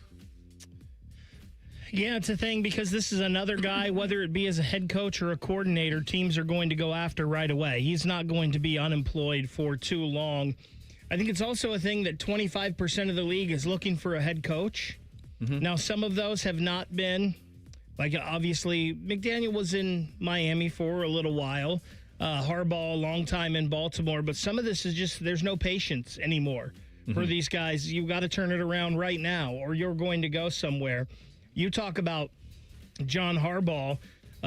Stephen Ross tried to hire Jim in 2011, I believe it was. And one of the people they are interviewing for their GM position is Chargers assistant GM Chad Alexander. So there is a lot of connect the dots, John and Harbaugh, towards Miami. And maybe if Mike McDaniel or if John Harbaugh kept his job, maybe Mike McDaniel would still have his. But that's not the case. And if they think they can get Harbaugh and that's who they want, they've got to go after him. Albert Breer was on Juice this morning. Bob passed this along to me. All of the candidates were McDaniel's guys, according to Breer. Then Harbaugh came available. They interviewed the assistant GM out of the Chargers. You can guess where this is going, or certainly where they're intending for it to go would be to hire John Harbaugh. Look, the weather's great in Miami, but that's a bit of a football mess for a 63-year-old. Well, so. Troy Aikman's there, too, to clean it all up. And Dan Marino. They're both there. Dan Marino did a decent job of acting in Ace Ventura. I saw that a couple of weeks ago. Yeah. He was okay. As athletes go, he was okay in that. It wasn't Favre in Something About Mary. Good old isotoners. Yeah. ACC Network's Jimbo Fisher isn't a fan of Lane Kiffin flip-flopping on LSU staffers coaching Ole Miss in the Fiesta Bowl. No, it's selfish. That's what it is. It's stupid. And because here's why I say that. He wanted to coach and thought he didn't get his way. So everybody get on the plane with me, you don't have a job. All right? And he makes them all go. Then he gets down there and takes a PR hit because it looks bad that you really don't care about the kids. Then he says, okay, you can go back. But here's where he screwed up. He thought they were going to lose. He thought they were going to lose to Georgia. Exactly. And the portal thing was all over with, and it was going to be all over with. And he said, oh, I'll look like a hero. Yeah. Now he's got egg on his face because the real Lane came back out. You know what I'm saying? And if those guys were allowed to coach the first game, they should be allowed to coach the fourth. Because those kids are doing something that you get one time in your life to ever do. Literally. That team and those guys, one time. And as a coach, listen, I know I've left a job. I get that. But if you took them on and said they're never coming back, that's fine. You set the rules of the game. You don't change the rules in the middle of the game. And as a coach, it's hurting the kids, and it pisses me off. Thing or not a thing. Been hilarious, and I don't know what happened after that. If somebody would have said, what would you have done, Jimbo? What would you have done? How would you have done this better? That's what it is. You know what I mean? How are you doing this better? This is a guy that every single time there was an opening in the SEC, he leveraged that opening with his agent against Florida State. Every single time. I got ranches. Every time. So he's Lane Kiffin with a comical accent. They're the same. I got ranches. I think it's funny that in the middle of that, Jimbo, and he kind of like, yeah, I did this. Yeah, well, coaches leave. Yeah, they do. And you probably would have done the same thing. Yes. You would have went and gone to LSU. You ended up at LSU. So it is easy for all of these guys when they're not in it and they're out sitting on a desk to throw the stones. Mm-hmm. But when they're in it, it's a little different. It's the same way when I hear, like, you know, analysts who make a lot of money being really critical of players or coaches for how they're handling this, especially players, being critical of how players are handling this process, and they're not doing it for the love of the game. You work for free, dude? Someone offered you more money doing the same job, would you take it? Just apply the same thing to yourselves. Don't be a hypocrite. I was going to talk about Trae Young choosing to be a Washington Wizard, but that's not really a thing. In college hoops, undefeated and number 11 Vanderbilt hosted number 13 Alabama last night. Before the game, Crimson Tide head coach Nate Oates took a shot at the Commodores' schedule. This game's going to go a long ways in final rankings, standings in the SEC if, you know, things continue like they've done. I mean, look, they're good. They're you kind of watch them. I mean, they haven't played any real good teams. They played some high majors and blown them out. But they're good. I mean, the metrics say they're good. When you watch them on film, the eye test says they're good. It's going to be a good game. Which Vanderbilt won 96-90. Thing or not a thing? Okay, so I don't think it's a thing because I think everything he said is true. That they hadn't played any really good teams, but then they played a really good team and they beat them. So That tells you kind of all you need to know about it. And they handled their business. It's another example of things you're just going to have to get used to. You are. Like Kentucky is 9-6 overall. They're 0-2 in the league. They spent money bigly, hugely on their basketball team, majoritively through the portal, and Mark Pope can't get it to work together. Like that is bluest of blue blood, Kentucky. That's Ohio State football, Kentucky basketball. Same. Can't figure it out. Vanderbilt can. Michigan can. So this is where we're at now in sport, where we got to get used to play things like Vanderbilt having a Heisman finalist and Indiana winning a national title. Do you have ultra wealthy boosters who are willing to spend and get the roster and put it together, and then can the coach put it together and make it work? If you can win, and it's a year-to-year process. NATO, it's January. Like, aren't these things that you need to be talking about at the end of February, beginning of March? Like, this is January. Just let it all play out. If you think your conference is so good, they're going to play some good teams, including yours. Don't give them any more fuel to the fire. I don't know if Vanderbilt would have won that game last night or not, but I'm sure those comments didn't help Alabama's case. No, probably not. All right, we'll attempt to beat the house. We'll go over our final regular season records, picking every single NFL game against the number all season long. We'll do a competition reset. Bake, you're going to participate too. We'll do NFL playoffs from here on out. We will start with this weekend's games coming up next. Bishop and Friends, right here on The Fan. All the Ohio State conversation you can handle. The Buckeye Show. Weeknights at 6. Your Ohio State flagship station. The Fan. My mom is a veteran and she was injured in the line of duty. I hurt my leg in a training accident when she was only 2 years old. She had 7 different surgeries over the span of 9 years, and there were tons of complications. I couldn't be the mom my kids needed me to be. She missed so much. After my last surgery, I got an infection so bad I thought it was going to kill me. I told her she couldn't leave me yet. There was still so much she had to see. I hadn't even graduated. I'm doing much better now. I may have lost my leg, but I've gained so much. I'm an active part of my kids' lives. She can kick a mean soccer ball. DAV's been there for me and my family. Through thick and thin, they've had our back. Every year, DAV helps more than 1 million veterans like Sandy get the health and disability benefits they've earned so they can achieve victories great and small. My victory is getting my life back. I got my joy back. We got our mom back, thanks to DAV. Support more victories for veterans. Go to DAV.org. I wish I'd gotten treated for my erectile dysfunction sooner. Men, I hear this all the time from our patients. This is Jeff for Tri-State Men's Health, and if ED is a problem in your life, resolve to get it treated today and stop having it affect you and the one you love. ED is simply a medical condition, and it's fully treatable.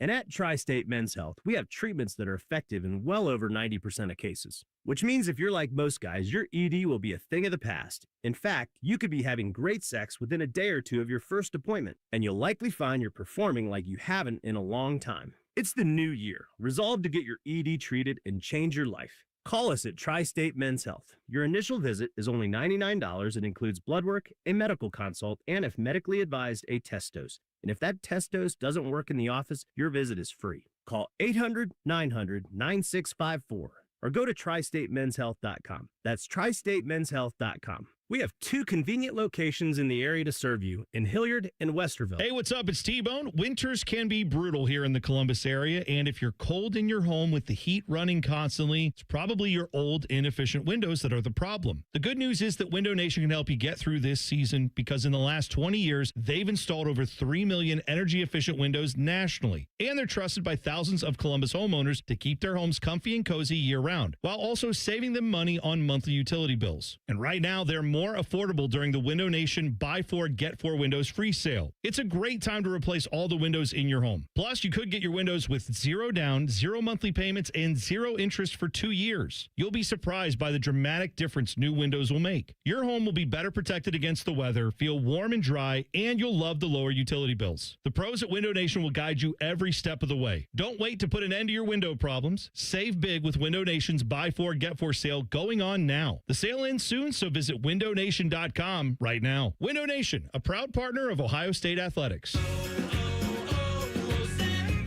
Hi, I'm Maria. salon owner. You know the jingle. Now discover the facts about Ozempic, a GLP-1. There's only one FDA-approved Ozempic, made by Novo Nordisk. Learn about the real thing. Talk to your healthcare professional today. Call 1-833-OZEMPIC or visit Ozempic.com to view the medication guide and to learn more about Ozempic. Semaglutide injection 0.5, 1, and 2 milligrams.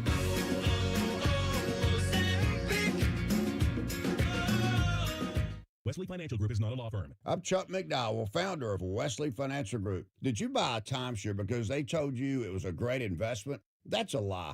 Most timeshares can be bought online for $1. To find out what your timeshare is worth and to cancel it, call us today and we'll send you our timeshare exit kit free with all your options for cancellation. Call Wesley for your free exit info guide. 800-691-9999. That's 800-691-9999. Broadcasting live from the McDaniel GM Superstore Studios. Driving excellence since 1916. Chevrolet. Together, let's drive. WBNS HD1 Columbus. Good morning, I'm Eric Reeser. The Miami Dolphins are the latest NFL team with a coaching vacancy. After 4 seasons in South Beach, Mike McDaniel was fired this morning. There are now 8 jobs currently open, including the Cleveland Browns. In college football, Ohio State landed a linebacker from the portal. Former Wisconsin Badger Christian Allegro will join the Buckeyes for his final year of eligibility. He's the 5th portal player to commit to Ohio State.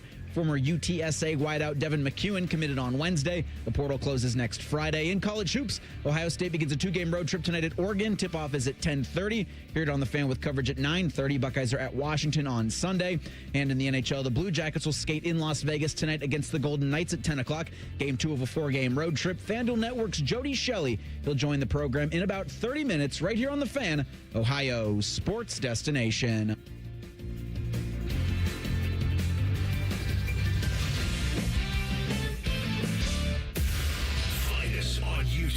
Search WBNS Radio and you can see what Bo looks like.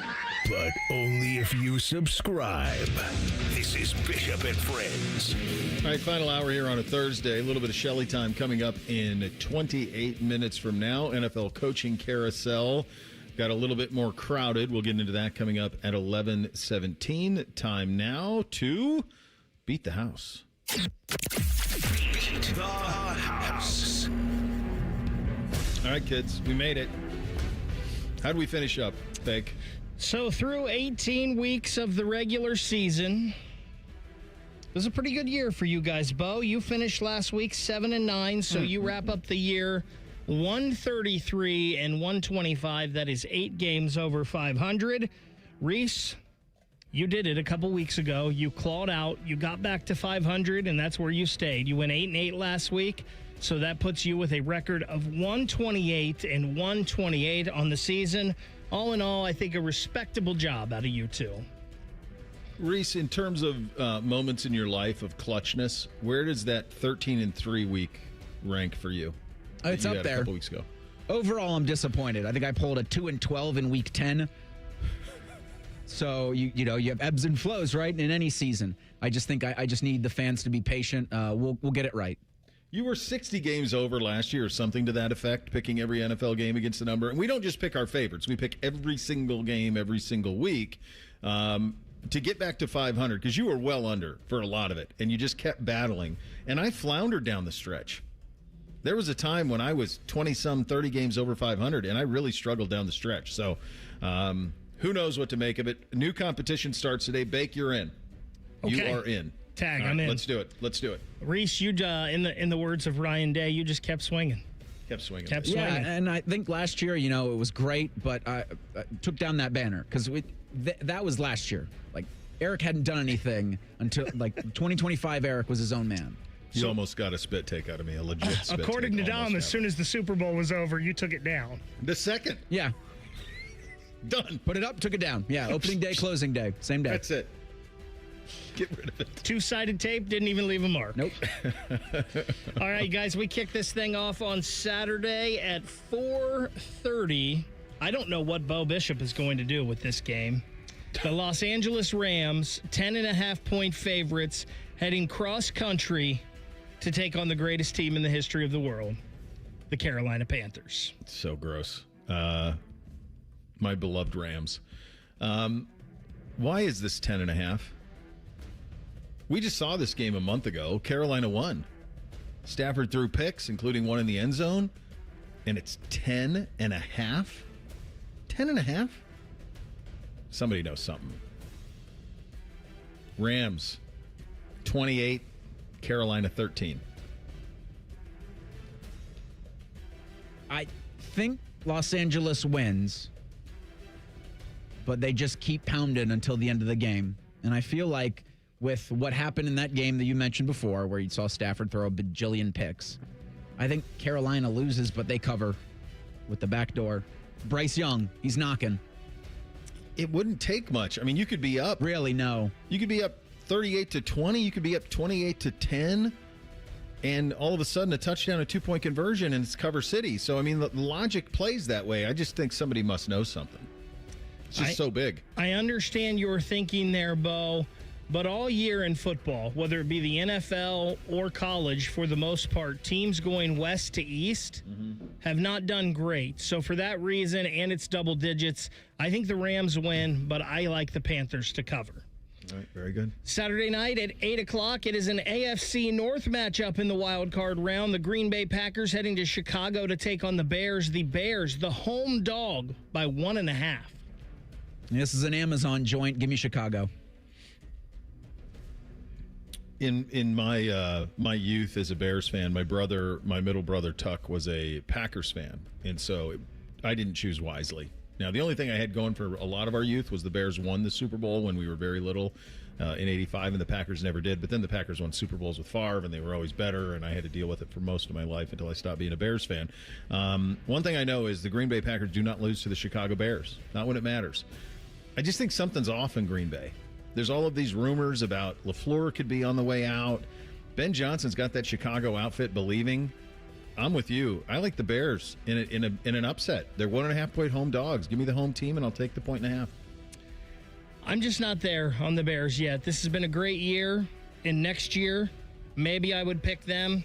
I still think Green Bay is just a little better this year. I'm going with the Packers to win and cover. Sunday at 1, the Buffalo Bills in Jacksonville to take on the Jaguars. This is the Nance and Romo game on CBS. The Bills are the favorites on the road by 1.5. I don't know if you guys are experiencing this as we're going through this, but I can make an argument as each one of these comes up. I could make an argument for either team. Yeah. Like, I think this is really wide open. Like, I don't think Carolina is going to beat the Rams, but I could see, I mean, we just saw it happen, so it's in play. And I feel that way about this one. Go ahead, Reese. Well, I was going to say, if Green Bay loses to Chicago, like, is Matt LaFleur? That's what's being talked about. Like, go look at his record. And they're talking about they're going to run him. But they take him in Cleveland in a heartbeat.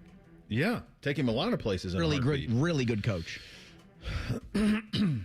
I just think, I know that there is, and I hope for this, because I would love the idea of this Bills team playing for a Super Bowl. I just think they're really, really flawed. I think they're really flawed. I think if this is a close game that Josh Allen can pull it out, but I think Jacksonville deserves to be favored in this game. I think they're better. I just watched them go to Denver like 3 weeks ago and beat the brakes off a Denver team that hadn't lost in September. I just think they deserve better than being underdogs at home, and I think that they win this game. I could see Buffalo doing it, absolutely. I think this one could be a classic, but I'm going to take Jacksonville to win this one outright. I mean, I just keep thinking about the heroics that Josh Allen would have to pull off to win this game. It might be too much right now. Give me Jacksonville as well. I have a feeling the Bills have kind of had their eye on the playoffs for a while, knowing especially that Patrick Mahomes and the Kansas City Chiefs would not be there.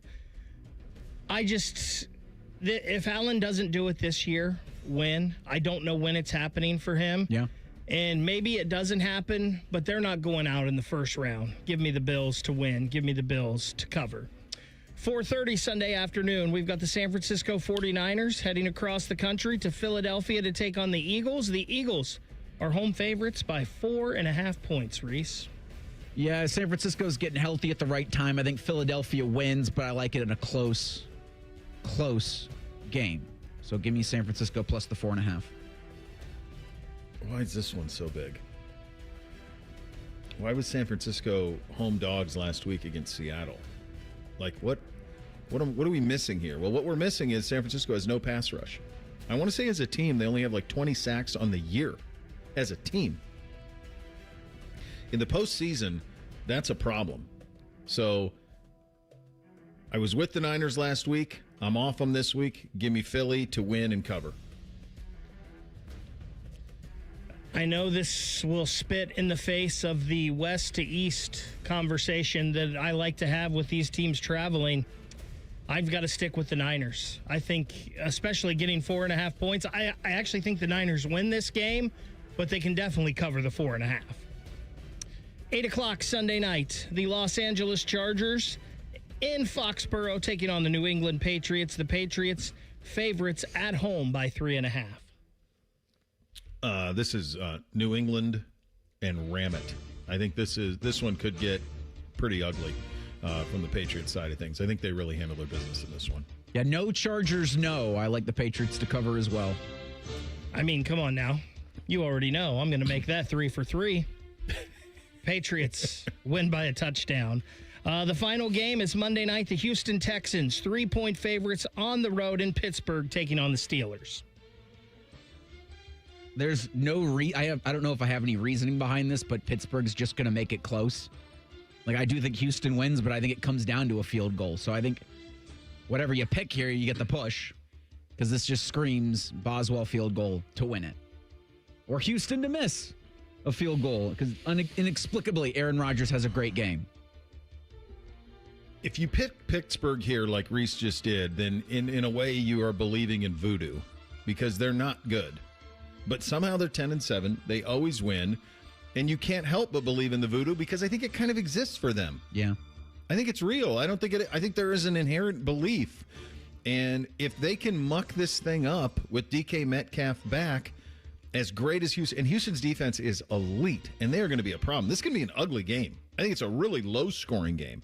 And for that reason, again, I don't need necessarily Pittsburgh to win, but I'm kind of with you. It just screams like 17-16 or something like that. So I'll give me the Steelers to cover. What do the Pittsburgh Steelers do most of the time? Play gross, ugly, low-scoring games. Yeah. What has gotten the Texans through this streak? Their defense, for the most part, and they've been low-scoring games.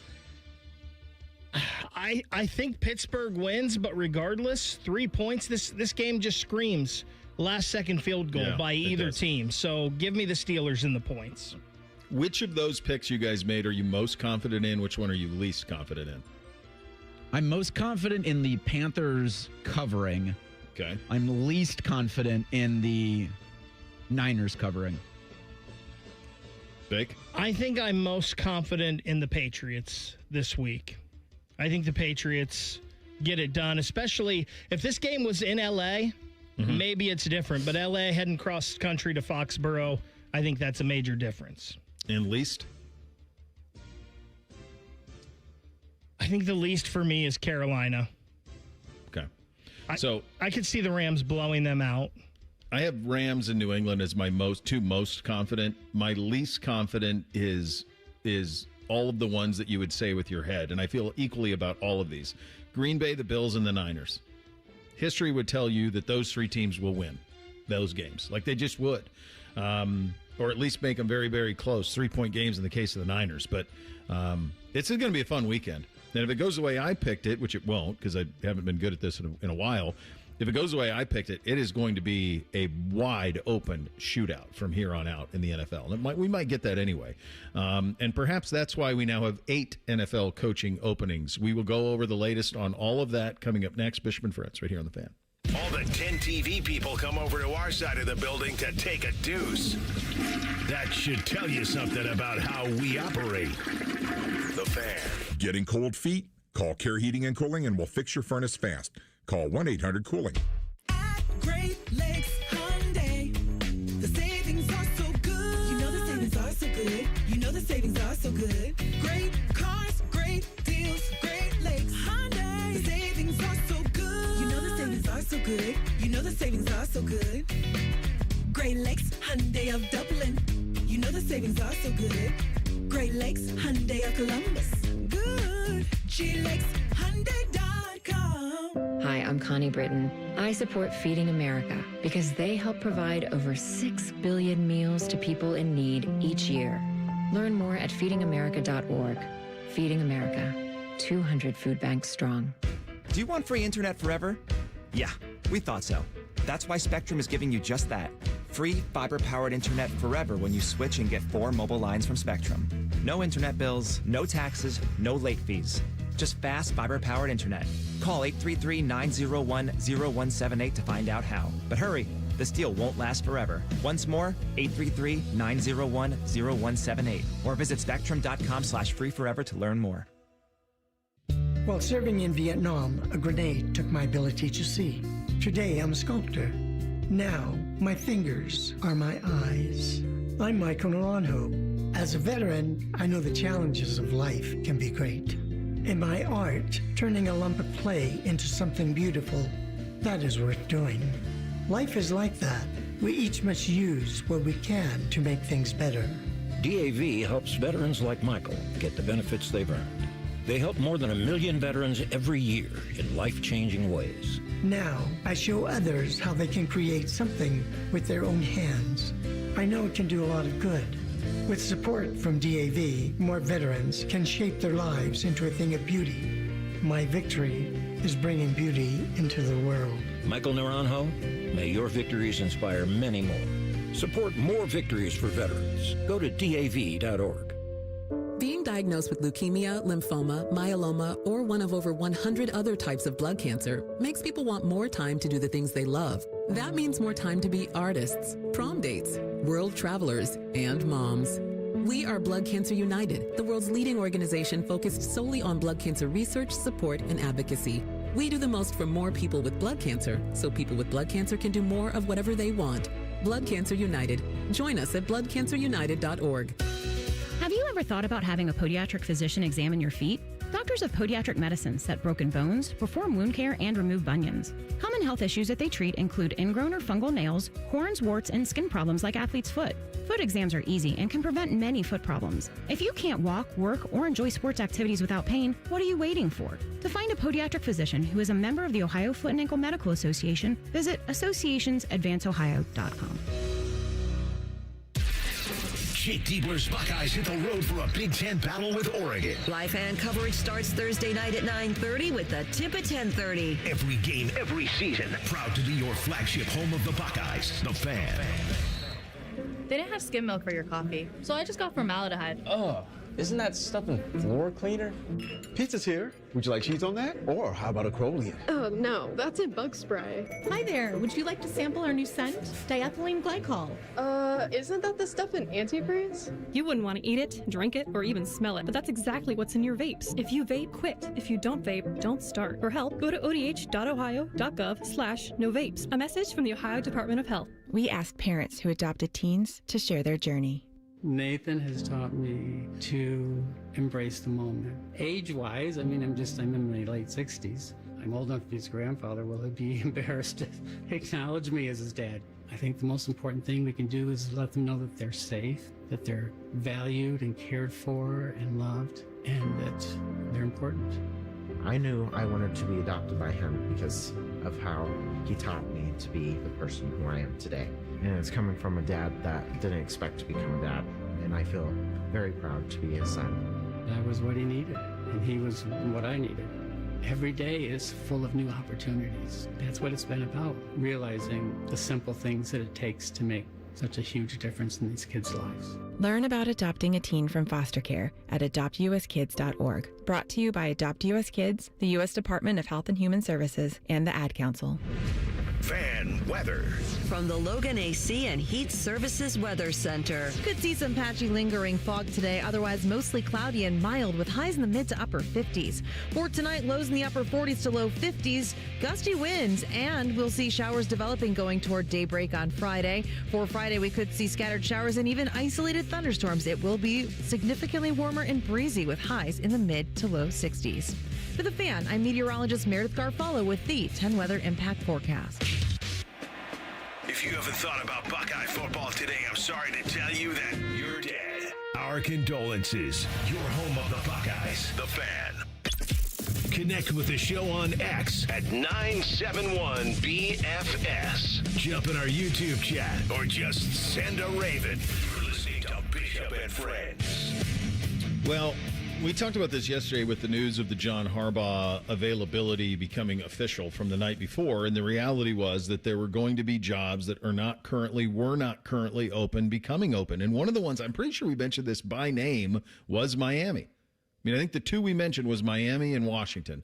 Those were the two that you say, just common sense wise, the connection with Ross and the Harbaughs goes back to the Michigan stuff. And obviously he tried to hire Jim, and now John's available. And if you can hire John Harbaugh, and I'm guessing if wherever John Harbaugh goes, and I see that actually I'm seeing this buttressed now by Adam Schefter's tweet from earlier, wherever John Harbaugh goes, he's going to want to say in personnel.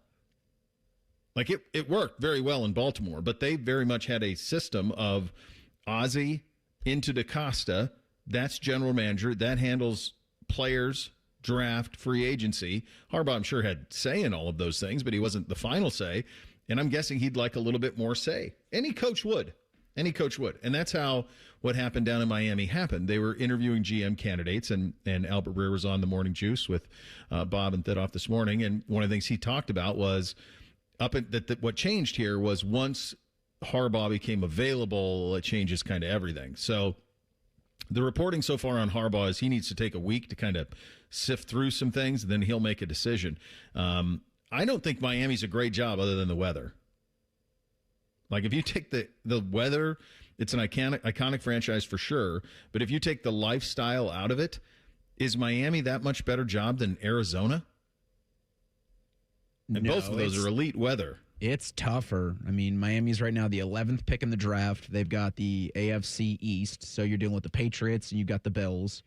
Patriots aren't going anywhere. It'll be interesting to see what happens with the Bills on Super Wildcard Weekend. Yeah, you're not dealing with much outside of the weather and the opportunity for you to do it your way and an owner that'll spend. Yeah. But they're going to have to make a decision on Tua. And if they release him, it's like a $99 million hit I saw this morning. So they're probably not going to do that. But the new coach probably isn't married to Tua. So he probably is going to want to find his own guy. And there are going to be some quarterbacks that are going to be available. Whatever you think of Mac Jones and Malik Willis and those type of players, those guys are going to be available. Kyler Murray's going to be available. Like, there are going to be some guys out there that are going to be available. Can you make it work? Who knows? But I think the Miami spot is tough. Go ahead, Vic. You just kind of put Miami and Arizona in the same light a little bit, and you mentioned both their quarterbacks. Could that just be a one-for-one swap, hoping to maybe catch lightning in a bottle, or a new place will invigorate one of them? Yeah, I think it's probably a disservice to Tua that I compare him to Kyler. Because Tua, when healthy, has led a team to the postseason, didn't he put up a massive season that first year with Tyreek? He had like 4,000 yards passing. It got him the contract. Yeah. Like, the only thing with Tua was just the health is the issue. Like, he just hadn't been able to stay healthy, and the concussion stuff is absolutely terrifying. But I thought he had a year. Yeah, my God. His 2023, age 25 year, he threw for 46-24 on 70% completions, 29 touchdowns, 14 picks. He was a Pro Bowler.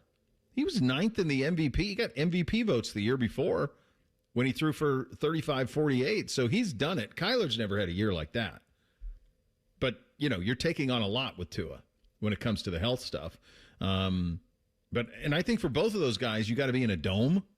You got to be climate. You can't play in the NFC East, the NFC North with either one of those guys. I don't think. And Kyler, I think the other thing between Kyler and Tua, I think Tua could play in a lot of systems.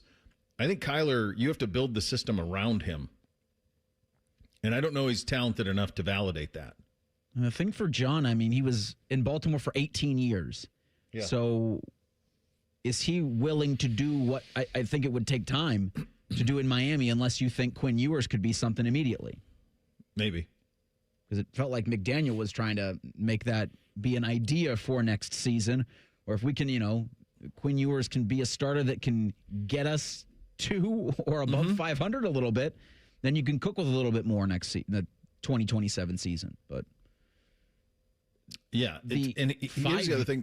I was just going to say, like, a 5-year plan seems the most for John Harbaugh. Yeah. Right. I mean, 63. The thing that will be the other thing to note on this is the Baltimore Ravens clearly did their homework on quarterbacks, because there was a lot of whispers last year in terms of backups in the draft, because obviously there was whispers about them with Shedeur, and Shedeur didn't want to play there because he didn't want to back up Lamar and knew that there was no path to be a starter in Baltimore. So that was kind of how that went. So if you think about Cleveland has Shedeur, Cleveland has obviously Gabriel and Deshaun. Those guys are all in that room up there. Atlanta has Cousins and it has Penix. Arizona doesn't really have anybody. I guess officially they still have Kyler, but that's not going to stay that way. The Giants have Dart. I mean, that's pretty simple. Like, do you like Jackson Dart? Do you like Malik Neighbors? That's what the Giants are bringing to the table, and they're picking very high again this year. Vegas, you get to pick your quarterback. So if you're John Harbaugh and you're looking at Vegas and you go, okay, well, great place to live, no state tax. I got Brock Bowers. I've got Ashton Genty. Other than that, the cupboard's pretty empty, but I can build it the way I want, and I get my pick of Dante Moore or Fernando Mendoza. If I like one of those guys, I'm spending the next week, if I'm him, watching tape on those two guys to see if I want to build something around them in Vegas. That's what anybody in Vegas should be doing. Do I like these two quarterbacks? If the answer to that is yes, then the Vegas job becomes a very, very good job, I do believe. The Ravens job is the best job, but it comes with the most pressure by 1,000 miles. The Baltimore Ravens have had 3 coaches in their franchise history. Billick, Harbaugh. Can you guys remember? You guys remember the first one? You got to go deep into the reservoir to remember the very first one. You got it, Vic? Oh, man, I should know this. Billick, Harbaugh. Billick was there for 9 years. Harbaugh was there for 18. And one man was the original coach of the Baltimore Ravens. Was it Rex Ryan? He was a DC. He was the D coordinator, yeah. It was Ted Marchibroda. You made that name up. I'm not. He was the coach of the Indianapolis Colts, too. I was going to say, wasn't he the Colts coach? Yeah. So the Baltimore job's the best. It just comes with all the pressure. You could argue Tennessee's there, too, if you love Cam Ward. And a lot of people loved him. So he's out there, too. In terms of the names, I mean, you're going to get a laundry list of names of – it's going to be – a lot of the same guys are going to be interviewed for same jobs, right? I mean, it's always hot coordinator.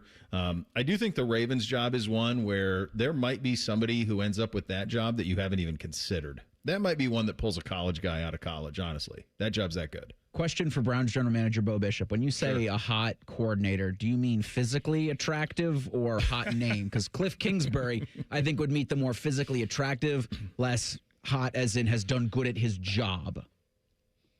Yeah, I think the Kingsbury, to me, Kingsbury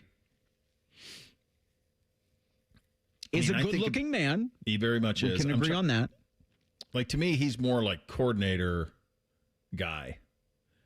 You know, so like if you had the young quarterback, like I think what he did with Jaden Daniels was really impressive. And what they did offensively year one was very impressive. Like if I were the New York Giants and I hired somebody, you know, if I went defensive wise head coach, I might consider him as the offensive coordinator if he got along with the coach, like that type of thing. I think that's Cliff. I don't think it did not go very well for him when he was the head coach of the Arizona Cardinals.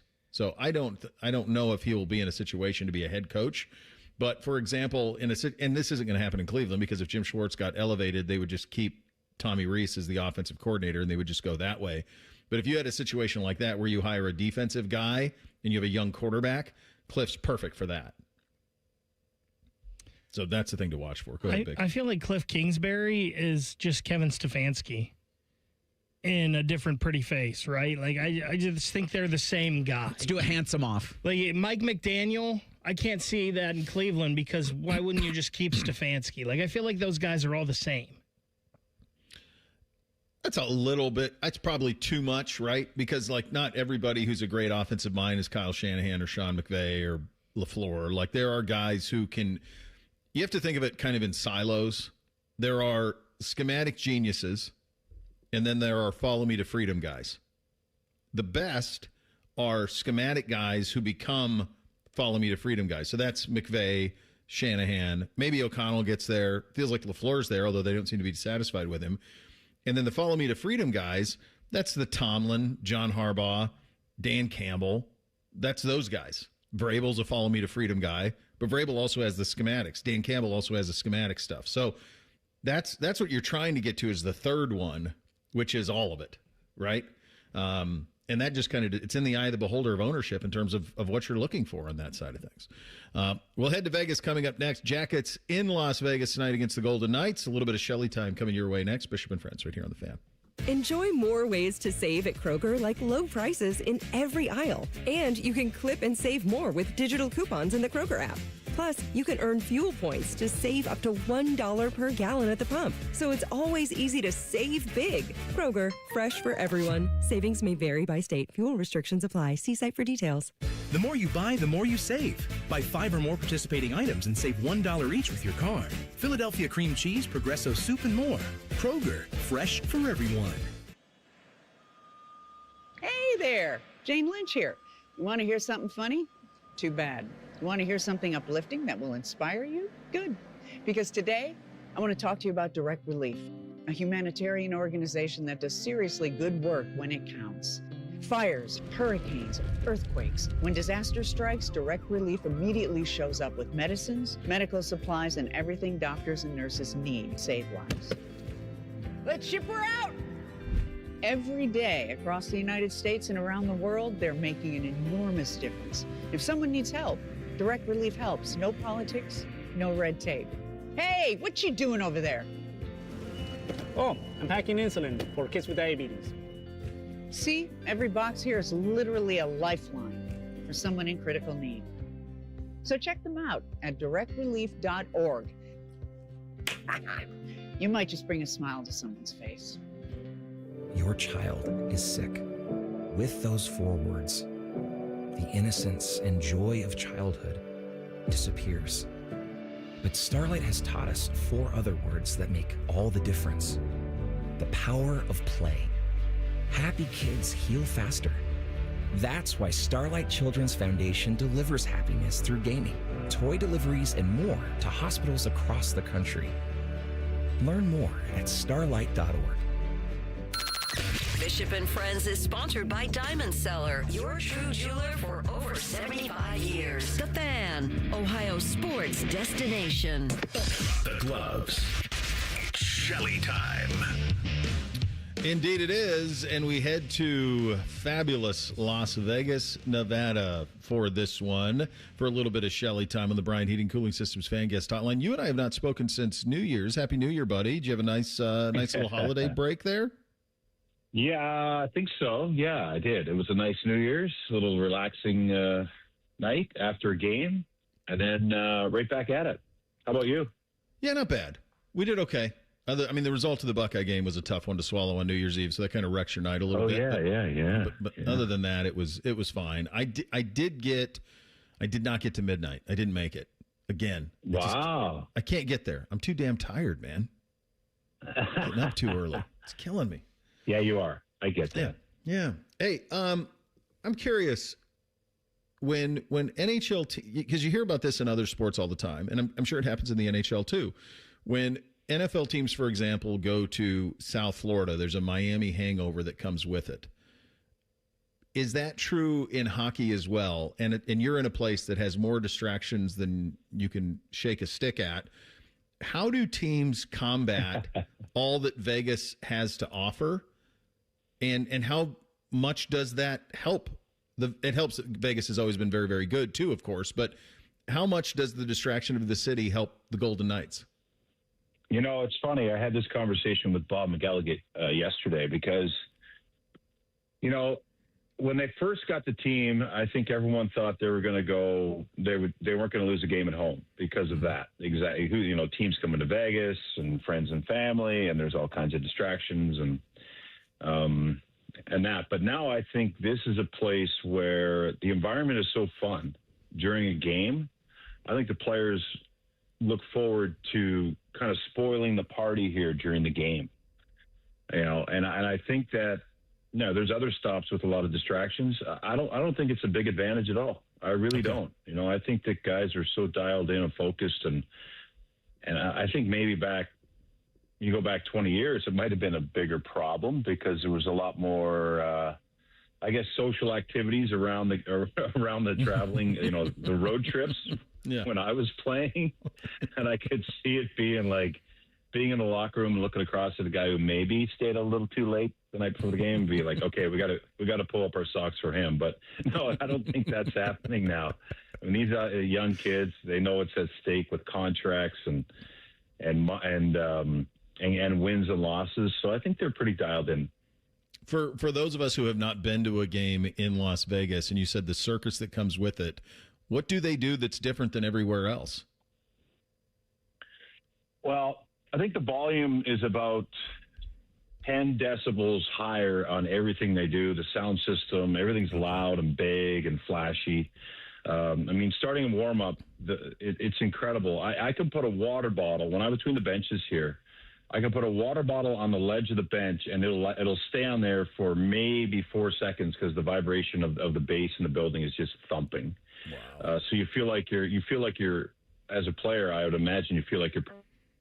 And, well, they have dancing girls set up in the end zone for the visiting team. So tonight for the Blue Jackets, there'll be about 20 dancing girls on the glass trying to distract in big feathers and boas and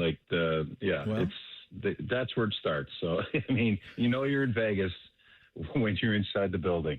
There's a nightclub in the building. I mean, they haven't missed one aspect of this town inside the building.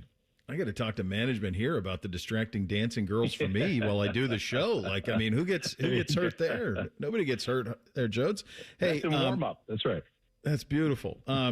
When did you? Let's go back to the San Jose. When did you realize that Reeves Olivier was happening? I thought it was going to happen earlier, but they didn't get on the ice together. I didn't realize until I was going through a replay, and then I looked on the ice and I saw them shaking the gloves off. So I knew they were aware of each other. I mean, there was something where, when you go against a heavyweight, when you know one of your good tests is in a lineup as a tough guy, your radar is up. You've prepared in every way for that. But then you also play hockey until that happens. And once it got up 2-0, I thought maybe it would have happened earlier, but they really didn't match up against each other. So just when I finished the replay, I looked down and I said, oh, here it is. The main event is happening. Yeah. It sure was. Oh, it was, for Matthew Olivier. And I saw him yesterday, and the second thing I said to him after I said, man, that was you did a heck of a job there. He said, I said, I would have asked you to take your helmet off because Matthew has the visor on and Reeves doesn't. And that's a big advantage. You can kind of tuck under that visor. And, once he got Reeves' helmet off, every one of those blows were effective that he threw. And Matthew said, yeah, I said to him after the game, I said to Reeves after the game when I saw him, I said, next time I'll take my helmet off. And Reeves said, oh, don't worry about it. And he was like, oh, okay. So, there's a tremendous amount of respect. And Reeves in the box said to Olivier in the penalty box, he said, he caught me. I haven't been caught like that before. And just a great amount of respect. It's hard for people to believe it because, you think you're out there. And in the moment, you absolutely want to knock the guy's head off. But when it's over and you want to make sure everyone's okay, and there's a lot of respect in that, and those are two of the toughest guys in the National Hockey League, and we now know. Well, now the world knows that Matthew Olivier is the toughest in the league right now. Yeah, it was truly, like in that sense, a heavyweight championship. Those are the two guys that kind of everybody wanted to see, right, Joe? Yeah, and it's amazing like that. For him now, like that, he's going to get some guys maybe that will want to measure themselves with him to see how long with him. He's going to get a lot of room and a lot of respect because everybody saw it. And, it's good for him. He works at it. He's been boxing since he was 10 years old. He works at it in the locker room. Part of his training is the heavy bag. They just put it up in the Blue Jackets locker room this year, and he was ready. He's a really good technical fighter, strong and tough. So that combination, he should be. He's going to have a lot more room on the ice. Let's put it that way. I did not cover his dad. I covered the ECHL like 25 years ago when I was in Tallahassee, and that is a drop the gloves league. I mean, that is. Oh yeah.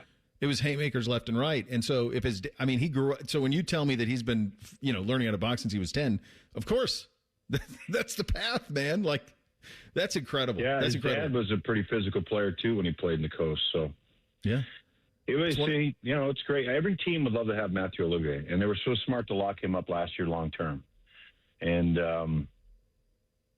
you know what? That kind of faded away. That part of the game faded away a little bit for about 5 years, and everyone was trying to go small and quick. And now every team is looking for character and toughness. The element is still so valuable in this game, in 82 games, and need some. You can play with emotion. It's a great thing to have. And think about it. Because Branson's out, he plays that way. He's hard to play against, at least, so you get more respect and more room in front of your net. Smith is another guy that plays that way, and Wood will fight as well. He's injured, so this team, when healthy, is one of the toughest and hardest to play against in the league. Yeah, and I like that it's coming back. There's nothing like being in a barn where something like that happens. There's an electricity to it that's hard to explain unless you've been in it and seen it. And you obviously were front row for a lot of them and in the middle of a lot of them, buddy. All right, big challenge. Right now we're treading water here, right? It's 500 hockey, and you win a few games in a row, but you don't make it a whole lot of ground up in the standings, and that's what happens when you dig a little bit of a hole. What do you hope to see tonight in Vegas? Well, you look at this trip. It's a 4-game trip. You lose the first one. I'm going to give that a bit of a pass. I think they should have won that game because they could have won that game because they kept it close. To me, they were tired because of travel. I'm going to give them that. And the fans might think, oh, he's making excuses, but I'm going to go with that and look at the rest of the trip here and say, you come into Vegas tonight and you play the game that you know you can play. I thought Werenski was a little step behind last game. I think he looked tired. I think there was a couple other guys who were making bad decisions because their body clock was off. Okay. Well, you beat Vegas tonight. They got to play their game. It's hard. It's fast. It's against a team that's in Vegas. And yeah, they're the top of the Pacific right now, but they're sputtering a little bit. To me, they're kind of hitting a little bit of a doldrum in the schedule. So take it to them early and beat them. Then you go into Colorado, one of the best team in the National Hockey League by far, but they're beatable. They have some key injuries. Their captain Landeskog is out. Lehkonen is out. There's a couple key pieces there that are out of the lineup. And I think you can get that game on the first of a back-to-back and then go into Utah and try to get a point or two there and make this a successful trip. I think that has to be the goal here. Yeah. This team has 15 games, including tonight, left before the break. That's 15 games in 24 nights. Not many against the Metro, which is, that's where you really make up hay on your group, or the East. I think there's only 5 total, 3 against Metro, 2 against the Atlantic in the East. The rest, 10 are against the West. You've got to find a way to win these games to get points and be in a really good position going into the break, feel good about yourself, and come out of it.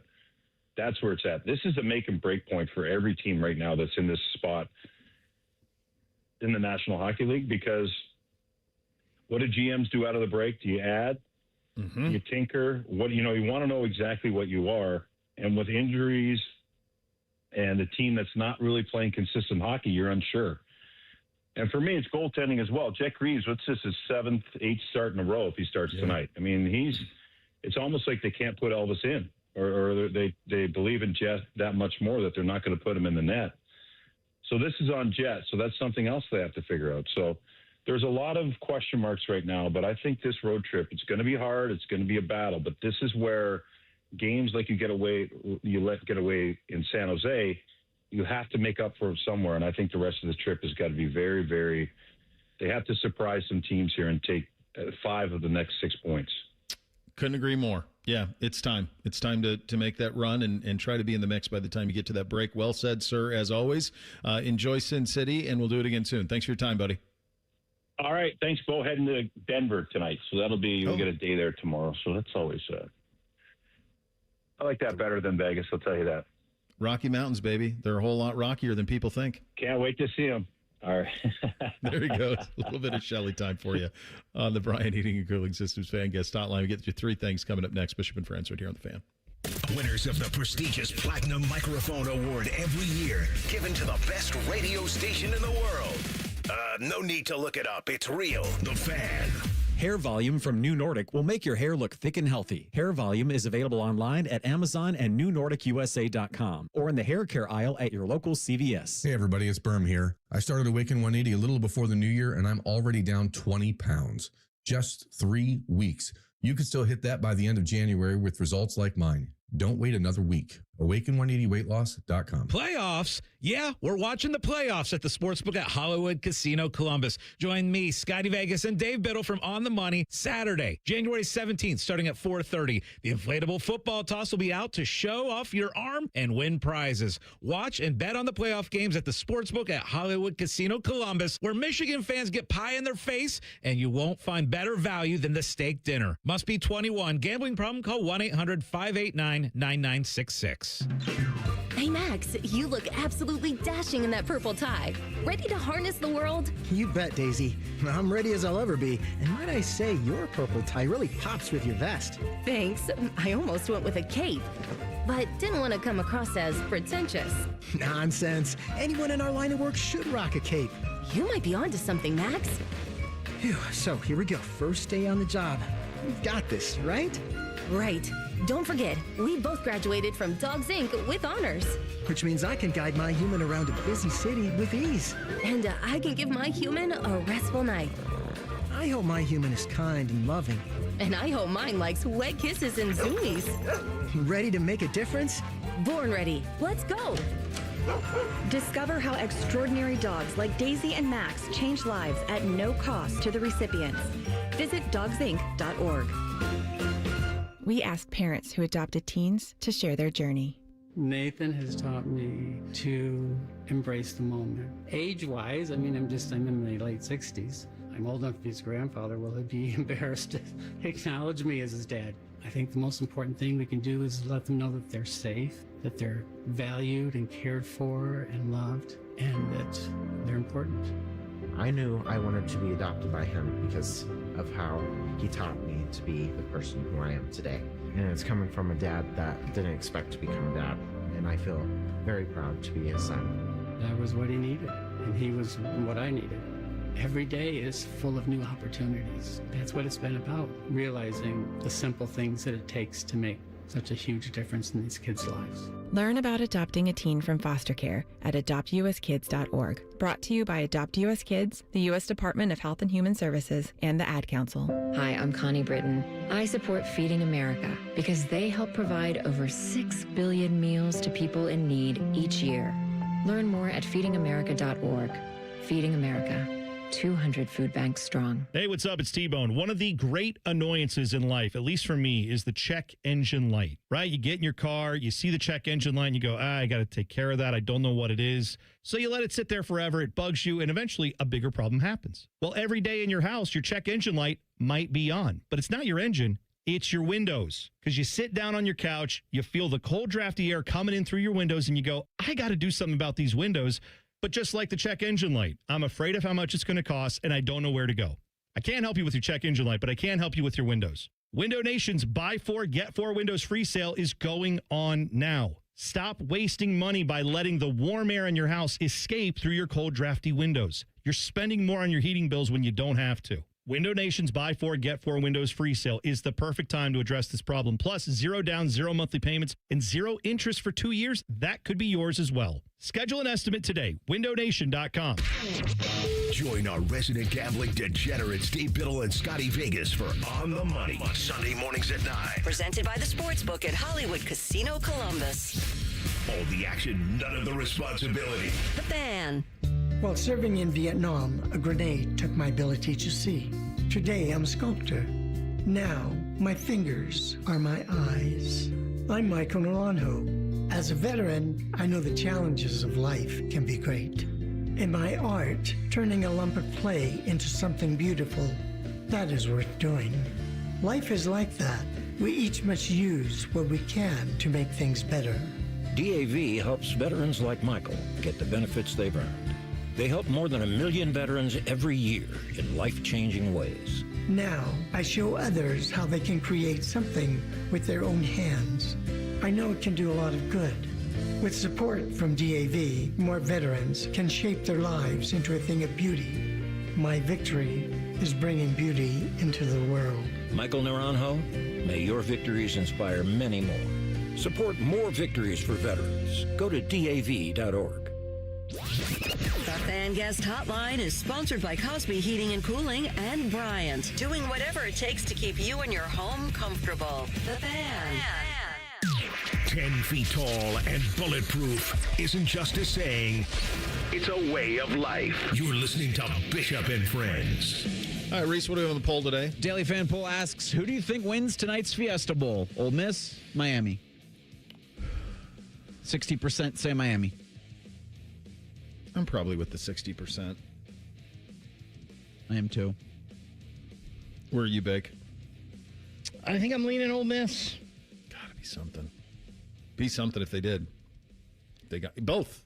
Either way. Could you imagine a final? And all of these finals are going to be great because none of these teams have won one in a really long time, if they've ever won one at all. But Signetti coming from James Madison and Trinidad Chambliss and Ferris State and those two play, that's just insane.